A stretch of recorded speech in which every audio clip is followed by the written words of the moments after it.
च मनोरथाः सदाचारविचाराणाम् आकरान् करुणाकरान् बालगारुगुरून् वन्दे जालिहाळपदाश्रयान् अस्मद्गुरुसमारम्भां टीकाकृत्पादमध्यमाम् श्रीमदाचार्यपर्यन्तां वन्दे गुरुपरम्परां वेदव्यासगुणावास विद्याधीशसतां वश मां निराशं गतक्लेशं कुर्वनाशं हरेशं लक्ष्मीनारायणं नत्वा पूर्णबोधान् पूर्णपि श्रीकृष्णगीतायाः भाष्यार्थसङ्ग्रहम् धर्मक्षेत्रे कुरुक्षेत्रे समवेतायुत्सवः मामकाः पाण्डवाश्चैव किमकुर्वत सञ्जय अशोच्यानन्वशोचस्त्वं प्रज्ञावादांश्च भाषसे गतासोऽन् अगतासोंश्च नानुशोचन्ति पण्डिताः श्रीगुरुभ्यो नमः हरिः ओम्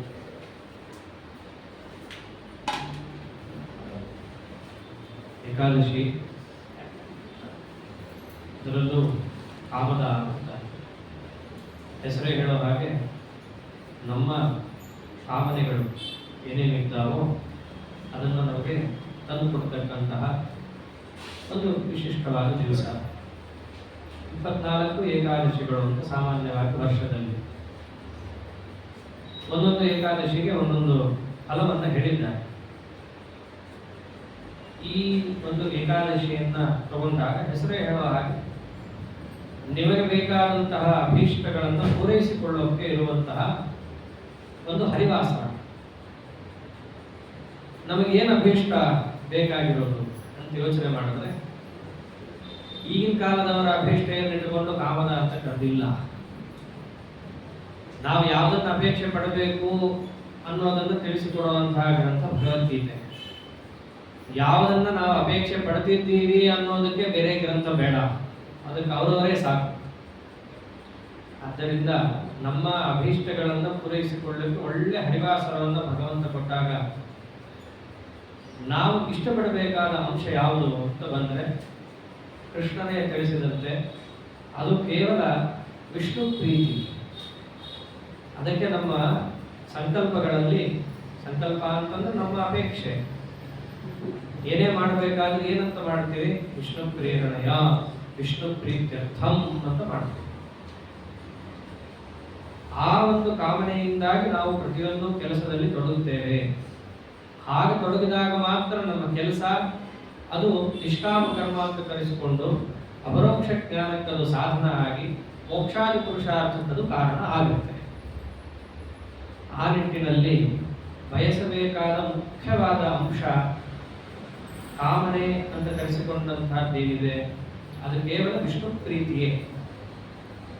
ಅದಕ್ಕೆ ಅಂಗವಾಗಿ ನಾವು ಇದ್ದದ್ದು ಇಲ್ಲದ್ದು ಎಲ್ಲ ಸೇರಿಸ್ತೀವಿ. ಸಂಕಲ್ಪದಲ್ಲಿ ಅದಕ್ಕೆ ಏನಿರುತ್ತೆ? ಕ್ಷೇಮ ಸ್ಥೈರ್ಯ ವಿಜಯ ವೀರ ಆರೋಗ್ಯ ಶುದ್ಧ ಅರ್ಧ ಪೇಜ್ ಮುಕ್ಕಾಲು ಪೇಜ್ ತುಂಬಿ ತದ್ವಾರ ವಿಷ್ಣು ಪ್ರೀತ್ಯರ್ಥಂ ಅಂತ ಕಡೆ ಎಲ್ಲೋ ಒಂದು ಸೇರಬೇಕು. ಇಲ್ಲದಿದ್ದರೆ ಅವೆಲ್ಲ ಬಂಧಕ ಅಂತ ಆಗಿ ನಮ್ಮ ಅನರ್ಥಕದ ಕಾರಣ ಆಗೋಗುತ್ತೆ. ಮಾಡೋ ಪೂಜೆ ಅಂತ ಅನಿಸ್ಕೊಂಡ ಕೆಲಸವೂ ಕೂಡ. ಅಂತಹ ಅಪೇಕ್ಷೆ ಪಡಬೇಕಾದ ಅಂಶ ವಿಷ್ಣು ಪ್ರೀತಿ.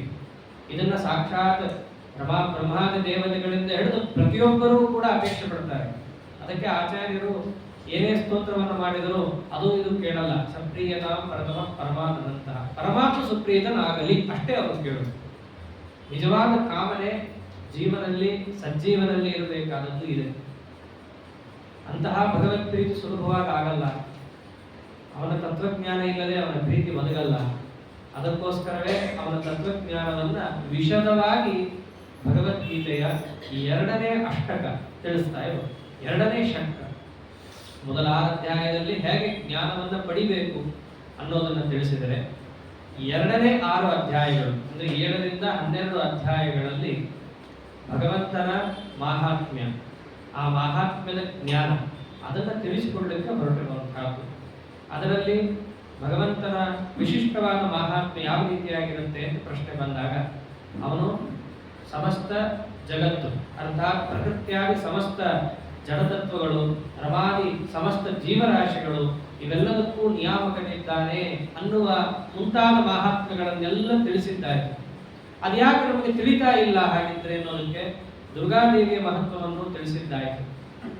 ಹಾಗೆ ಆ ದುರ್ಗಾದೇವಿಯ ಮಹತ್ವವನ್ನ ತಿಳಿದು ಅವಳ ಅನುಗ್ರಹವನ್ನ ಪಡೆದವರಿಗೆ ಸಂಸಾರದಿಂದ ಮೋಚನ. ಅವರು ದುರ್ಗೆಯ ಅನುಗ್ರಹವನ್ನ, ದುರ್ಗೆಯ ಒಂದು ಮಾಯಾ ಅಂತ ಏನು ಹೇಳ್ತಾರೆ ಅದನ್ನ ದಾಟಬಲ್ಲರು. ಯಾರು ನನ್ನನ್ನ ಯಾರು ಮೊರೆ ಹೊಂದುತ್ತಾರೋ ಅವರು ದಾಟಬಲ್ಲರು ಅಂತ ತಿಳಿಸಿದ್ದಾರೆ. ಪರಮಾತ್ಮನನ್ನ ಮೊರೆ ಹೊಂದಿದವರು ಸಂಸಾರವನ್ನು ದಾಟ್ತಾರೆ. ಇಷ್ಟು ಸುಲಭವಾಗಿದ್ರು ಬೇರೆಯವರು ಯಾಕೆ ದಾಟಲ್ಲ, ಗೊತ್ತಿದ್ರೂ ಯಾಕೆ ಬೇರೆಯವರು ಮಾಡಲ್ಲ, ಅದಕ್ಕೆಲ್ಲ ಕಾರಣವನ್ನು ಕೊಟ್ಟ ಮೇಲೆ ಕಡೆ ಒಂದು ಮಾತಂತಾನೆ ಅರ್ಜುನ. ಒಂದೇ ಮಾತಿನಲ್ಲಿ ಹೇಳೋದಾದ್ರೆ ಜರಾಮರಣ ಮೋಕ್ಷಾಯ ಮಾಮಾಶ್ರಿತ್ಯ ಯತಂತಿಯೇ, ಯಾರು ನನ್ನನ್ನ ಸೇವೆ ಮಾಡುವ ಪ್ರಯತ್ನವನ್ನು ಮಾಡ್ತಾರೆ. ಸೇವೆಯನ್ನು ಮಾಡಬೇಕಾದ್ರೆ ನಿಷ್ಕಾಮವಾಗಿ ಮಾಡಬೇಕು, ಯಾವ ಅಪೇಕ್ಷೆಯನ್ನು ಇಟ್ಕೋಬಾರದು. ಅದು ಹೆಂಗಾಗುತ್ತೆ ಕೃಷ್ಣ? ಅಪೇಕ್ಷೆ ಯಾವ್ದಾದ್ರು ಇದ್ರೆ ತಾನೇ ಮನುಷ್ಯ ಕೆಲಸ ಮಾಡೋದು. ಏನು ಅಪೇಕ್ಷೆ ಇಲ್ಲದೆ ಕೆಲಸ ಮಾಡೋದಕ್ಕೆ ಹೇಗಾಗುತ್ತೆ? ಆಗ ಅಪೇಕ್ಷೆ ಅನ್ನೋದು ಅಷ್ಟು ಮುಖ್ಯವಾ? ಹಾಗಿದ್ದರೆ ಇದನ್ನ ಬಯಸ್ರಿ, ಜರಾಮರಣ ಮೋಕ್ಷಾಯ. ಅಷ್ಟು ನಿಮಗೆ ಯಾವುದೋ ಒಂದನ್ನು ಮನಸ್ಸಿನಲ್ಲಿ ಇಟ್ಟುಕೊಂಡೇ ಕೆಲಸ ಮಾಡುವ ಹಂಬಲ ಇದ್ದಿದ್ದಲ್ಲಿ ಮೋಕ್ಷಕ್ಕೋಸ್ಕರ ಅಂತ ಮಾಡ್ರಿ. ಯಾರು ಈ ರೀತಿಯಾಗಿ ನಿಷ್ಕಾಮ ಕರ್ಮವನ್ನು ಮಾಡ್ತಾರೋ ಅವರು ಆ ಬ್ರಹ್ಮನನ್ನು ತಿಳ್ಕೊತಾರೆ, ಅವರು ಆ ಅಧ್ಯಾತ್ಮವನ್ನು ತಿಳ್ಕೊತಾರೆ, ಅವರು ಎಲ್ಲಾ ಕರ್ಮವನ್ನು ತಿಳಿಬಲ್ಲರು. ಅವರು ಅಧಿದೈವ ಅಧಿಭೂತಗಳಿಂದ ಸಹಿತನಾದ ಅಧಿಯಜ್ಞನಾದ ನನ್ನನ್ನು ತಿಳ್ಕೊತಾರೆ. ಅಷ್ಟೇ ಅಲ್ಲ, ಪ್ರಯಾಣ ಕಾಲದಲ್ಲೂ ಕೂಡ ಅವರು ನನ್ನನ್ನೇ ತಿಳಿದು ನನ್ನನ್ನೇ ಹೊಂದುತ್ತಾರೆ ಅಂತ ಪರಮಾತ್ಮ. ಇಲ್ಲಿ ಬಂದ ಶಬ್ದಗಳೆಲ್ಲವೂ ಕೂಡ ನಮಗೆ ಅರ್ಥ ಗೊತ್ತಾಗದೇ ಇದ್ದಾಗ ಸ್ವಾರಸ್ಯವನ್ನು ನಮಗೆ ತೆಕ್ಕೊಡಲ್ಲ. ಒಂದೊಂದೇ ಶಬ್ದಗಳು ನಮಗೆ ಸಂಶಯವನ್ನೇ ಕೊಡುತ್ತೆ. ದೇವರೇನಂತ, ಯಾರು ಈ ರೀತಿಯಾದ ನಿಷ್ಕಾಮ ಕರ್ಮವನ್ನ ಅನುಷ್ಠಾನ ಮಾಡ್ತಾರೋ, ಮೋಕ್ಷಕ್ಕೋಸ್ಕರ ಅಂತ ಯಾರು ಮಾಡ್ತಾರೋ ಅವರು ಆ ಬ್ರಹ್ಮನನ್ನ ತಿಳ್ಕೊತಾರೆ ಅಂತ. ಇದು ಮೊದಲು ಪ್ರಶ್ನೆ ಬರುತ್ತಿಲ್ಲ, ಅದ್ಯಾರದು ಆ ಬ್ರಹ್ಮ? ಯಾರು ಅಂದ್ರೆ ಆ ಬ್ರಹ್ಮ ಈ ಬ್ರಹ್ಮ ಅಂತ ಎರಡು ಇರಬೇಕು. ಅಂದ್ರೆ ಅದು ಆ ಬ್ರಹ್ಮನ ತಿಳ್ಕೊತಾರೆ ಅಂತ ಹೇಳಕ್ಕಾಗುತ್ತೆ. ತೇ ಬ್ರಹ್ಮ ತದ್ವಿದು ತತ್ ಬ್ರಹ್ಮವಿದು, ಆ ಬ್ರಹ್ಮನನ್ನು ಅವರು ತಿಳ್ಕೊತಾರೆ. ಪ್ರಶ್ನೆ ಬರುತ್ತಿಲ್ಲ, ಹಿಂದೆ ಕೃಷ್ಣ ಏನ್ ಹೇಳಿದ್ದಾನೆ? ವಾಸುದೇವಾತ್ಮಕಂ ಬ್ರಹ್ಮ ಅಂತಂದಿದ್ದಾನೆ. ವಾಸುದೇವ ಯಾರಿದ್ದಾನೋ ಅವನೇ ಬ್ರಹ್ಮ ಅಂತ ಒಂದು ಕಡೆ ಹೇಳಿ, ಈಗೇನು ಹೇಳ್ತಿದ್ದಾನೆ? ಅವರು ಆ ಬ್ರಹ್ಮನನ್ನ ತಿಳ್ಕೊತಾರೆ ಅಂತ. ಅಂದ್ರೆ ವಾಸುದೇವನೆಂಬ ಬ್ರಹ್ಮ ಬೇರೆ, ಈಗ ಯಾರೋ ದೇವರನ್ನ ಬ್ರಹ್ಮ ಅಂತ ಹೇಳ್ತಿದ್ದಾರೆ, ಅವರು ಬೇರೆ ಇರಬೇಕು. ಇಲ್ಲಿದ್ರೆ ಅವರು ಆ ಬ್ರಹ್ಮ ತಿಳ್ಕೊತಾರೆ ಅಂತ ಹೇಳಬಾರ್ದಲ್ಲ. ಪ್ರಶ್ನೆ ಬರುತ್ತೆ. ಅದಕ್ಕೆ ಅರ್ಜುನ ಅದನ್ನೇ ಕೇಳ್ತಾನೆ. ಅರ್ಜುನ ಉವಾಚ ಕಿಂ ತತ್ ಬ್ರಹ್ಮ ಕಿಮಧ್ಯಾತ್ಮಂ ಕಿಂ ಕರ್ಮ ಪುರುಷೋತ್ತಮ ಅಧಿಭೂತಂಚ ಕಿಂ ಪ್ರೋಕ್ತಂ ಅಧಿದೈವಂ ಕಿಮುಚ್ಯತೆ ಅಧಿಯಜ್ಞಃ ಕಥಂ ಕೋತ್ರ ದೇಹೇಸ್ಮಿನ್ ಮಧುಸೂದನ ಪ್ರಯಾಣ ಕಾಲೇ ಚ ಕಥಂ ವಿನೇಯೋಸಿ ನಿಯತಾತ್ಮಭಿಃ. ಅದು ಯಾರದು ಆ ಬ್ರಹ್ಮ ಅಂತಂದೆಲ್ಲ? ಅದು ಯಾವ ಬ್ರಹ್ಮ? ಕಿಂ ತತ್ ಬ್ರಹ್ಮ, ಆ ಬ್ರಹ್ಮ ಯಾರದು? ಆಮೇಲೇನೋ ನೀನು ಅಂದಿ, ನನ್ನನ್ನ ಯಾರು ಸೇವೆಯನ್ನ ಮಾಡ್ತಾರೋ, ಅದನ್ನ ಮಾಡ್ಲಿಕ್ಕೆ ಪ್ರಯತ್ನ ಪಡ್ತಾರೋ ಅವರು ಅಧ್ಯಾತ್ಮವನ್ನು ತಿಳ್ಕೊತಾರೆ ಅಂತಂದೆ. ಅಧ್ಯಾತ್ಮ ಅಂದ್ರೆ ಏನು? ಕಿಮಧ್ಯಾತ್ಮಂ, ಇದು ಈ ಕಾಲದಲ್ಲಿ ಬಹಳಷ್ಟು ಎಲ್ಲರ ತಲೆಯಲ್ಲಿ ಕೂತಿರೋ ಶಬ್ದ. ನ್ಯೂಸ್ ಚಾನೆಲ್ ಅಲ್ಲಿ ಯಾರಾದರೂ ಉದ್ದುದ್ದ ಗಡ್ಡ ಹಣೆಯಲ್ಲಿ ಆದಂತಹ ಇಂಥ ತಿಲಕಗಳನ್ನು ಹಾಕೊಂಡು ಬಂದ್ರೆ ಅದ್ರ ಕೆಳಗೆ ಅವರ ಹೆಸರು ಕೆಳಗೆ ಏನಿರುತ್ತೆ? ಅಧ್ಯಾತ್ಮ ಚಿಂತಕರು ಅಂತ ಇರುತ್ತೆ.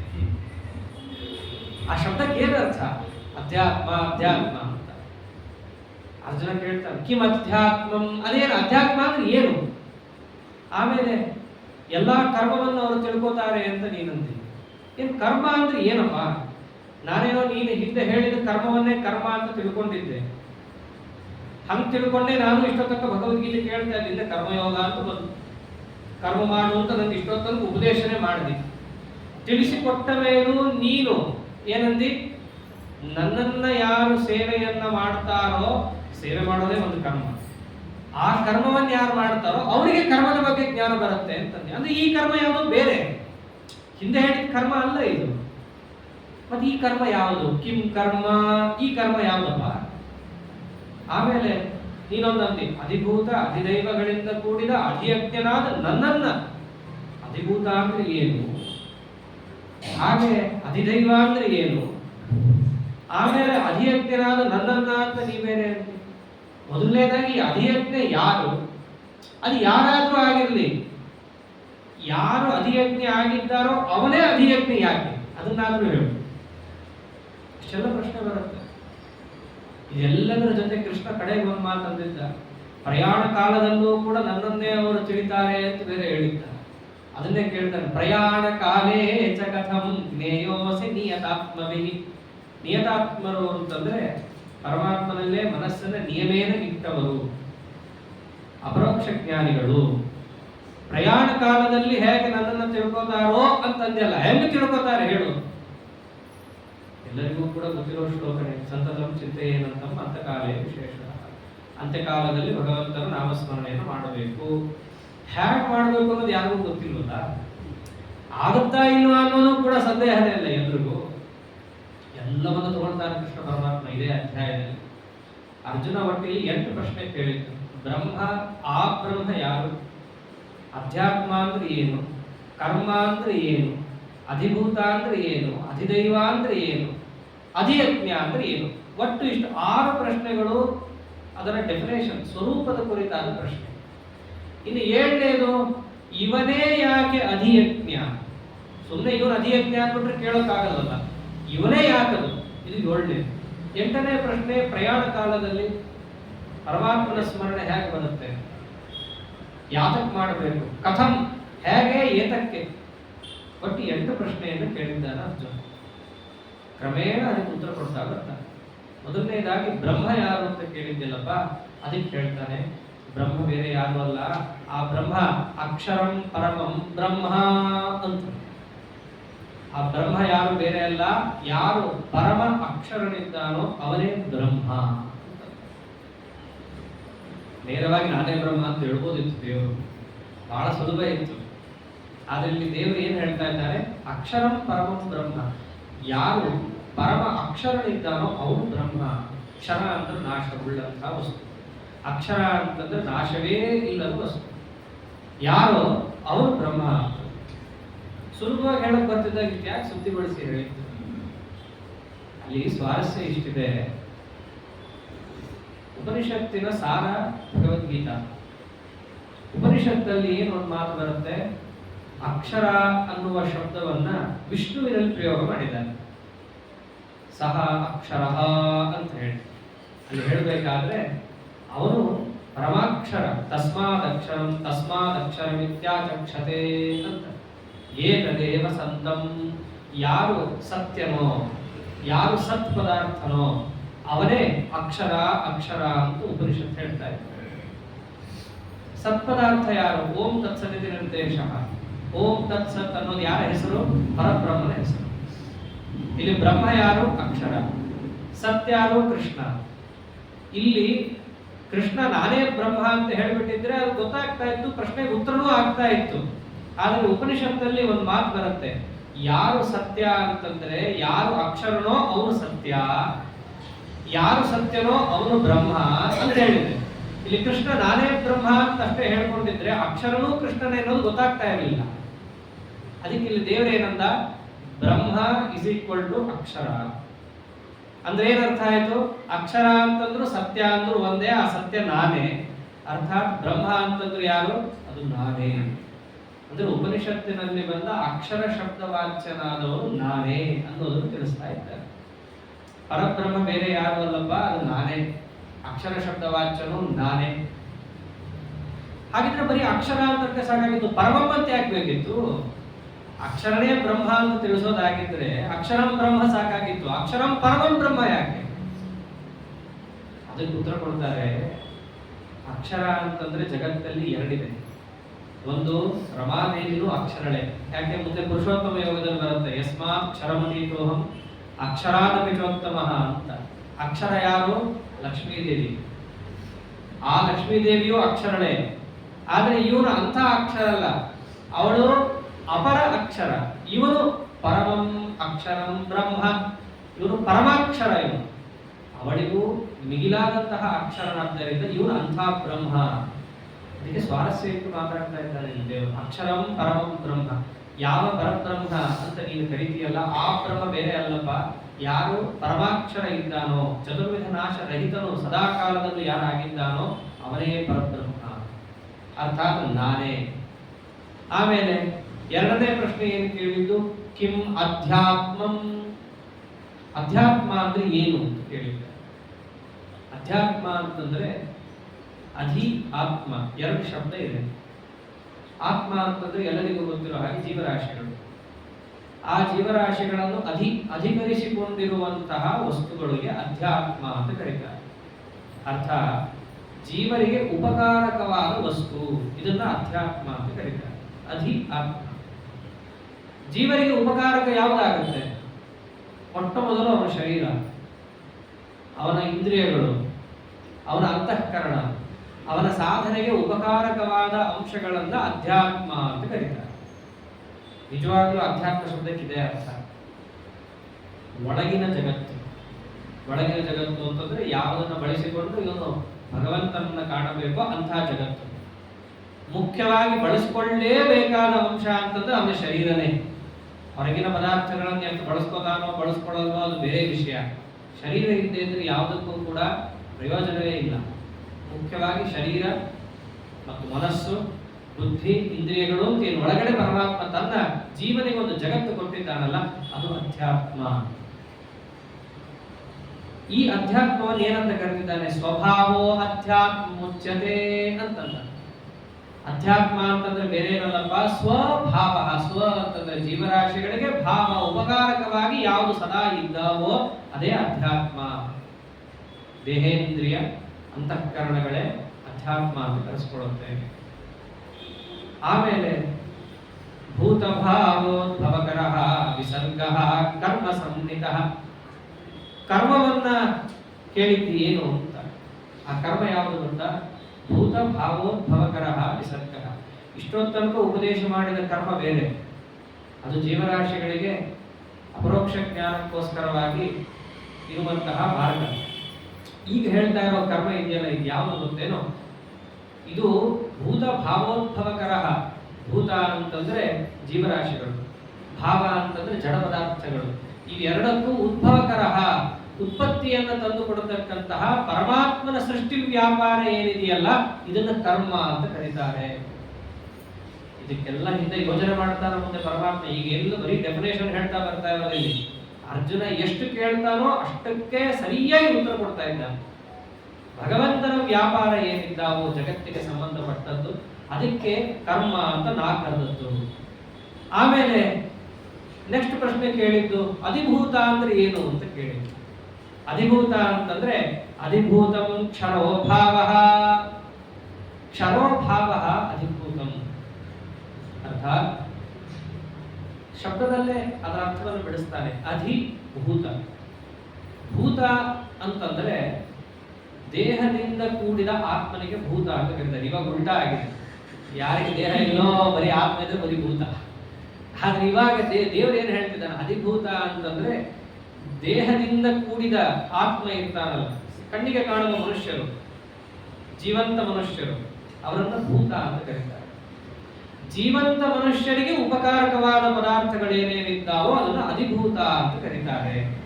ಬರೀ ಆತ್ಮನಿಗೆ ಉಪಕಾರಕವಾದದ್ದು ಅಧ್ಯಾತ್ಮ, ಜೀವಂತ ಮನುಷ್ಯರಿಗೆ ಉಪಕಾರಕವಾದದ್ದು ಅಧಿಭೂತ ಅಂತ ಕರೆಸ್ತಾರೆ. ಅದ್ಯಾವುದು ಅಧಿಭೂತ? ಕ್ಷರೋ ಭಾವ. ಕ್ಷರ ಅಂದ್ರೆ ನಾಶವನ್ನು ಹೊಂದತಕ್ಕ, ಭಾವ ಪದಾರ್ಥಗಳು, ಕಣ್ಣಿಗೆ ಕಾಣುವ, ನಮ್ಮ ಅನುಭವಕ್ಕೆ ಗೋಚರವಾಗುವ ಪ್ರಕೃತ್ಯಾದಿ ಸಮಸ್ತ ತತ್ವಗಳು ಏನು ಜಗತ್ತಿಗೆ ಕಾಣ್ತಾವಲ್ಲ, ಅದೆಲ್ಲವೂ ಅಧಿಭೂತ ಅಂತ ಕರೆಸ್ಕೊಳ್ಳೋದು. ಪೃಥ್ವಿ, ಆಪು, ತೇಜೋ, ವಾಯು, ಆಕಾಶ, ಅಷ್ಟೇ ಯಾಕೆ ಅದಕ್ಕೂ ಮೂಲವಾದ ಮಹತ್ತತ್ವ, ಪ್ರಕೃತಿ ತತ್ವ, ಇವೆಲ್ಲ ಏನಂತ ಕರೆಸ್ಕೊಳ್ಳುತ್ತೆ? ಅಧಿಭೂತ ಅಂತ ಕರೆಸ್ಕೊಳ್ಳುತ್ತೆ. ಅಧಿಭೂತಂ ಕ್ಷರೋಭಾವ. ಸರಿ, ಅಧಿದೈವತ ಅಂದ್ರೆ ಏನು? ಪುರುಷಶ್ಚ ಅಧಿದೈವತಂ. ಅಧಿದೈವತ ಅಂತಂದ್ರೆ ಅಧಿದೈವತ ಅಂದ್ರೆ ಎರಡು ಶಬ್ದ. ದೈವತ ಅಂದ್ರೆ ದೇವತೆಗಳಿಗಿಂತಲೂ ಅಧಿ ನಿಯಾಮಕರು ಯಾರಾಗಿದ್ದಾರಲ್ಲ, ರಾಜ, ಅಧಿರಾಜ ಅಂತ ಕರೀತಾರಲ್ಲ. ಅಧಿರಾಜ ಅಂದ್ರೆ ಅವರಿಗಿಂತ ದೊಡ್ಡವನು. ದೇವತೆಗಳಿಗಿಂತಲೂ ದೊಡ್ಡ ದೇವತೆ ಯಾರು ಅಂತಂದ್ರೆ ಪುರುಷ. ಯಾರು ಪುರುಷನೋ ಅವನು ಅಧಿದೈವತ. ಪುರುಷ ಅಂತಂದ್ರೆ ಪುರಿ ಶೇಖೇತಿ ಪುರುಷ, ಎಲ್ಲ ದೇಹದಲ್ಲೂ ಜೀವರಾಶಿಗಳಿಗೆ ನಿಯಾಮಕನಾಗಿದ್ದಂತಹ ದೇವತೆ ಯಾರದು ಅಂತಂದ್ರೆ ಸಂಕರ್ಷಣ, ಶೇಷದೇವರು ಅಂಥವರಾಗಿದ್ದಾರೆ. ಜೀವಾಭಿಮಾನಿಯಾಗಿ ಅವರಿಗೆ ಜೀವ ಅಂತ ಹೆಸರು ಶೇಷದೇವರಿಗೆ. ಹಾಡಲ್ಲೂ ಬರುತ್ತೆ, ಮನೋರಮ್ಯವಾಗಿದೆ ಶ್ರೀಹರಿಯ ಮಂಚ ಅನ್ನುವಲ್ಲಿ ಜೀವನಾಮಕನಾಗಿ ಅಂತ ಒಂದು ನುಡಿಯೇ ಇದೆ. ಶೇಷದೇವರ ಹೆಸರು ಜೀವ ಅಂತ ಹೇಳಿ, ಜೀವನಾಮಕ, ಜೀವಾಭಿಮಾನಿಗಳು. ಅಥವಾ ಶೇಷದೇವರಿಗೂ ಮಿಗಿಲಾದಂತಹ ದೇವತೆ ಯಾರು? ಬ್ರಹ್ಮದೇವರು.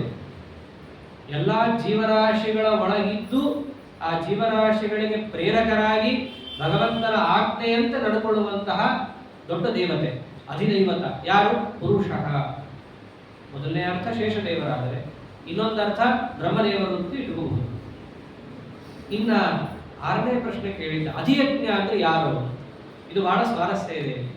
ಅಧಿಯಜ್ಞೋಹಮೇವಾತ್ರ, ಅಧಿಯಜ್ಞ ಬೇರೆ ಯಾರು ಅಲ್ಲಪ್ಪ ಅರ್ಜುನ, ನಾನೇ ಅಂದ್ಬಿಡ್ತಾನೆ. ಅಂತ ಹೇಳಿಬಿಟ್ಟು ದೇಹೇ ದೇಹಭೃತ ಅಂಬರ, ಈ ದೇಹದಲ್ಲಿ ಅಧಿಯಜ್ಞ ಯಾರು ಅಂತ ಪ್ರಶ್ನೆ ಅರ್ಜುನ ಕೇಳಿದ್ದ. ಈ ದೇಹದಲ್ಲಿ ಅಂತ ಯಾಕೆ ಕೇಳದ? ಬರೀ ಅಧಿಯಜ್ಞ ಅಂತಷ್ಟೇ ಕೇಳಬೇಕಿತ್ತಲ್ವ. ಕಾರಣ ಅಧಿಭೂತ ಅಧಿದೈವ ಅನ್ನೋಲ್ಲಿ ಹೆಚ್ಚು ಪ್ರಶ್ನೆ ಕೇಳಿಲ್ಲ. ಅರ್ಜುನ ಅಧಿಯಜ್ಞ ಅನ್ನೋಲ್ಲಿ ಬಂದಾಗ ಮಾತ್ರ ಈ ದೇಹದಲ್ಲಿ ಅಧಿಯಜ್ಞ ಯಾರು ಅಂತ ಕೇಳಿದಾನೆ. ಇದಕ್ಕೆ ಕೃಷ್ಣ ಅಂದ, ಅತ್ರ ದೇಹೇ, ಈ ದೇಹದಲ್ಲಿ. ಯಾವ ದೇಹ? ಈ ಮನುಷ್ಯ ದೇಹ ಅಂತ ಏನೇನು ಇದ್ದಾವಲ್ಲ, ಅಥವಾ ಈ ದೇಹ ನನ್ನ ದೇಹ ಒಂದು ಬಿಟ್ಟು ಇನ್ನೆಲ್ಲ ದೇಹ, ನನ್ನ ದೇಹ ಅಪ್ರಾಕೃತ ಚಿದಾನಂದ ದೇಹ, ಅದನ್ನು ಬಿಟ್ಟು ಉಳಿದಿದ ಎಲ್ಲಾ ದೇಹದಲ್ಲೂ ಕೂಡ ಅಧಿಯಜ್ಞ ಯಾರು ಅಂತಂದ್ರೆ ಅಹಮೇವ, ನಾನೇ ಅಂತ. ಇಷ್ಟೇ ಹೇಳ್ಬಿಟ್ಟ. ಯಾಕೆ ಅಂತ ಹೇಳಲಿಲ್ಲ ದೇವರು. ಬಹಳ ಸ್ವಾರಸ್ಯ ಇದೆ. ಅರ್ಜುನ ಕೇಳಿದ ಎಲ್ಲ ಪ್ರಶ್ನೆಗೂ ಉತ್ತರ ಕೊಡ್ಬೇಕಲ್ಲ, ಇಲ್ಲ ಅದನ್ನು ಹೇಳಲ್ಲ. ನಾನೇ ಅಧಿಯಜ್ಞ ಅಂತ ಹೇಳಿ ಸುಮ್ಮನಾಗ್ಬಿಟ್ಟ. ದೃಷ್ಟಾಂತ ಲೋಕದಲ್ಲೂ ನೋಡ್ಕೊಂಡು, ಒಂದು 5 kg ಚೀಲ ಬಿದ್ದಿರುತ್ತೆ. ತುಂಬ ಧಾಮ್ ಧೂಮ್ ಇರುವಂತಹ ವ್ಯಕ್ತಿ ಬರ್ತಾರೆ ಎದುರಿಗೆ. ನಾವು ಕೇಳ್ತೀವಿ, ಈ 5 kg ಚೀಲವನ್ನ ಯಾರು ಹೊರ್ತಾರೆ, ಹೇಗೆ ಹೊರ್ತಾರೆ ಅಂತ ಕೇಳ್ತೀವಿ. ಧಾಮ್ ಧೂಮ್ ಇರೋ ವ್ಯಕ್ತಿ ಹೇಳ್ತಾರೆ, ನಾನು ಹೊರ್ತೀನಿ ಅಂತಂತ. ಅಷ್ಟೇ, ಹೇಗೆ ಹೊರ್ತೀನಿ ಅಂತ ಕೇಳೋ ಪ್ರಶ್ನೆ ಇಲ್ಲ. ಯಾಕೆ ನಾನು ಅಂತ ಹೇಳ್ಕೊಂಡಿದ್ರಿಂದಲೇ ಅದು ಸಿದ್ಧ. ಹೇಗೆ ಅನ್ನೋದಕ್ಕೆ ಅಲ್ಲಿ ಪ್ರತ್ಯೇಕ ಉತ್ತರ ಕೊಡಬೇಕಾಗಿಲ್ಲ. ಅದಕ್ಕೆ ಇಲ್ಲಿ ದೇವರು ಏನಂತಾನೆ, ಅಧಿಯಜ್ಞ ಯಾರು ಅಂತ ಕೇಳಿದ್ದ, ಅಧಿಯಜ್ಞ ನಾನೇ ಅಂತ ಉತ್ತರ ಕೊಟ್ಟ. ಹೇಗೆ ಅಂತ ಹೇಳೋ ಪ್ರಶ್ನೆ ಇಲ್ಲ. ಯಾಕಿಲ್ಲ? ಅಧಿಯಜ್ಞ ಅಂದ್ರೆ ಏನು ಮೊದಲು ಅಂತ ತಿಳ್ಕೋಬೇಕು. ಅಧಿಯಜ್ಞ ಅಂತಂದ್ರೆ ಎಲ್ಲಾ ಯಜ್ಞವನ್ನು ಕೂಡ ಯಾರು ಭೋಗವನ್ನ ಮಾಡುತ್ತಾನೋ, ಯಜ್ಞ ಭೋಕ್ತ ಯಾರೋ ಅವನು ಅಧಿಯಜ್ಞ. ಯಜ್ಞ ಭೋಕ್ತ ಯಾರು ಅಂತ ಪ್ರಶ್ನೆ ಬಂದ್ರೆ ಹಳೆ ಭಗವದ್ಗೀತೆ ಮರಿಬಾರದು. ಭೋಕ್ತಾರಂ ಯಜ್ಞ ತಪಸಾಂ ಸರ್ವಲೋಕ ಮಹೇಶ್ವರಂ ಅಂತ ಹೇಳ್ಬಿಟ್ಟಿದ್ದಾನೆ ಹಿಂದೆ. ಎಲ್ಲಾ ಯಜ್ಞವನ್ನ ಭೋಗವನ್ನ ಮಾಡುವ ಯಾರು ಅಂತ ಬಂದ್ರೆ ಅದು ನಾನೇ. ಹೇಗೆ ಅಂತ ಪ್ರಶ್ನೆ ಬಂದ್ರೆ ಹಿಂದೆ ಉತ್ತರ ಕೊಟ್ಬಿಟ್ಟಿದ್ದಾನೆ. ಭೋಕ್ತಾರಂ ಯಜ್ಞ ತಪಸಾಂ ಅನ್ನೋದು ನಾನು ಹೆಂಗೆ ಭೋಗವನ್ನ ಮಾಡ್ತೀನಿ, ಯಾಕೆ ನಾನೇ ಮಾಡ್ತೀನಿ, ಎಲ್ಲ ಉತ್ತರ ಕೊಟ್ಬಿಟ್ಟಿದ್ದಾನೆ. ಅದಕ್ಕೆ ಇಲ್ಲಿ ಮತ್ತೆ ಹೇಗೆ ಅಂತ ಉತ್ತರ ಕೊಡ್ಲಿಲ್ಲ, ಯಾರು ಅಂತ ಅಷ್ಟೇ ಹೇಳ್ಬಿಟ್ಟ. ಅರ್ಜುನನು ಸುಮ್ಮನಾಗ್ಬಿಟ್ಟ. ಇಲ್ಲಿ ಇನ್ನೊಂದು ಸ್ವಾರಸ್ಯ, ಅತ್ರ ದೇಹೇ, ಈ ದೇಹದಲ್ಲಿ ಅಧಿಯಜ್ಞ ಯಾರು ಅಂತ ಕೇಳಿದ್ದಾನೆ. ಅದ್ಯಾಕೆ ಕೇಳಿದ? ಬರೀ ಅಧಿಯಜ್ಞ ಯಾರು ಅಂತ ಅಷ್ಟೇ ಕೇಳಬೇಕಿತ್ತಲ್ಲ. ಅಧಿಭೂತವನ್ನ ಪ್ರತ್ಯೇಕ ಕೇಳಲಿಲ್ಲ, ಅಧಿದೈವವನ್ನ ಪ್ರತ್ಯೇಕ ಕೇಳಲಿಲ್ಲ. ಈ ಒಂದು ಅಧಿಯಜ್ಞವನ್ನ ಮಾತ್ರ ಅತ್ರ ದೇಹ ಅಂತ ಕೇಳ್ತಿದ್ದಾನೆ. ಯಾಕೆ ಕೇಳ್ತಿದ್ದಾನೆ? ಅದು ಸ್ವಾರಸ್ಯ ಇದೆ. ಸಾಮಾನ್ಯವಾಗಿ ಅಧಿಯಜ್ಞ ಅಂದ್ರೆ ಯಜ್ಞವನ್ನು ಭೋಗ ಮಾಡೋದು. ಲೋಕದಲ್ಲಿ ಯಜ್ಞ ಭೋಕ್ತ ಯಾರು? ಅಗ್ನಿ. ಅಗ್ನಿಯಲ್ಲಿ ಹಾಕಿ ತಾನೇ ನಾವು ಯಜ್ಞ ಮಾಡಿದ್ವಿ ಅಂತ ಅಂದ್ಕೊಳ್ಳೋದು. ಯಜ್ಞವನ್ನ ಭೋಗ ಮಾಡೋನು ಯಾರು? ಅಗ್ನಿ ಅಂತ ಗೊತ್ತೇ ಇದೆ. ಅರ್ಜುನಂಗೂ ಗೊತ್ತಿದೆ ಅದು. ಬರೀ ಅಧಿಯಜ್ಞ ಯಾರು ಅನ್ನೋದು ಅರ್ಜುನನ್ ಗೊತ್ತೇ ಇದೆ. ಆದರೆ ಅರ್ಜುನನ್ ಗೊತ್ತಾಗ್ಬೇಕಾಗಿರೋದೇನು? ದೇಹದಲ್ಲಿ ಅಧಿಯಜ್ಞ ಯಾರು? ಕುಂಡದಲ್ಲಿ ಯಜ್ಞ ಮಾಡಿದಾಗ ಅಗ್ನಿ ತಿಂತಾನೆ ಅಲ್ಲೋ, ಅಗ್ನಿ ಯಜ್ಞ ಆಗ್ಲಿ, ಅಧಿಯಜ್ಞ ಅಗ್ನಿ ಸರಿ. ದೇಹದಲ್ಲಿ ಯಾರು? ನಾವು ಮಾಡುವಂತಹ ಸಮಸ್ತ ಕರ್ಮಗಳೇ ಯಜ್ಞ. ಆ ಯಜ್ಞವನ್ನು ಯಾರು ಭೋಗವನ್ನು ಮಾಡುತ್ತಾನೆ ಅಂತ ಅರ್ಜುನನ ಪ್ರಶ್ನೆ ಇತ್ತು. ಅದಕ್ಕೆ ದೇವರು ಉತ್ತರ ಕೊಟ್ಟ, ಅದು ಬೇರೆ ಯಾರಲ್ಲವ, ನಾನೇ. ಅಧಿಯಜ್ಞ ಅಹಮೇ ಮಾತ್ರ, ಅದು ನಾನೇ ಭೋಗವನ್ನು ಮಾಡುವನು.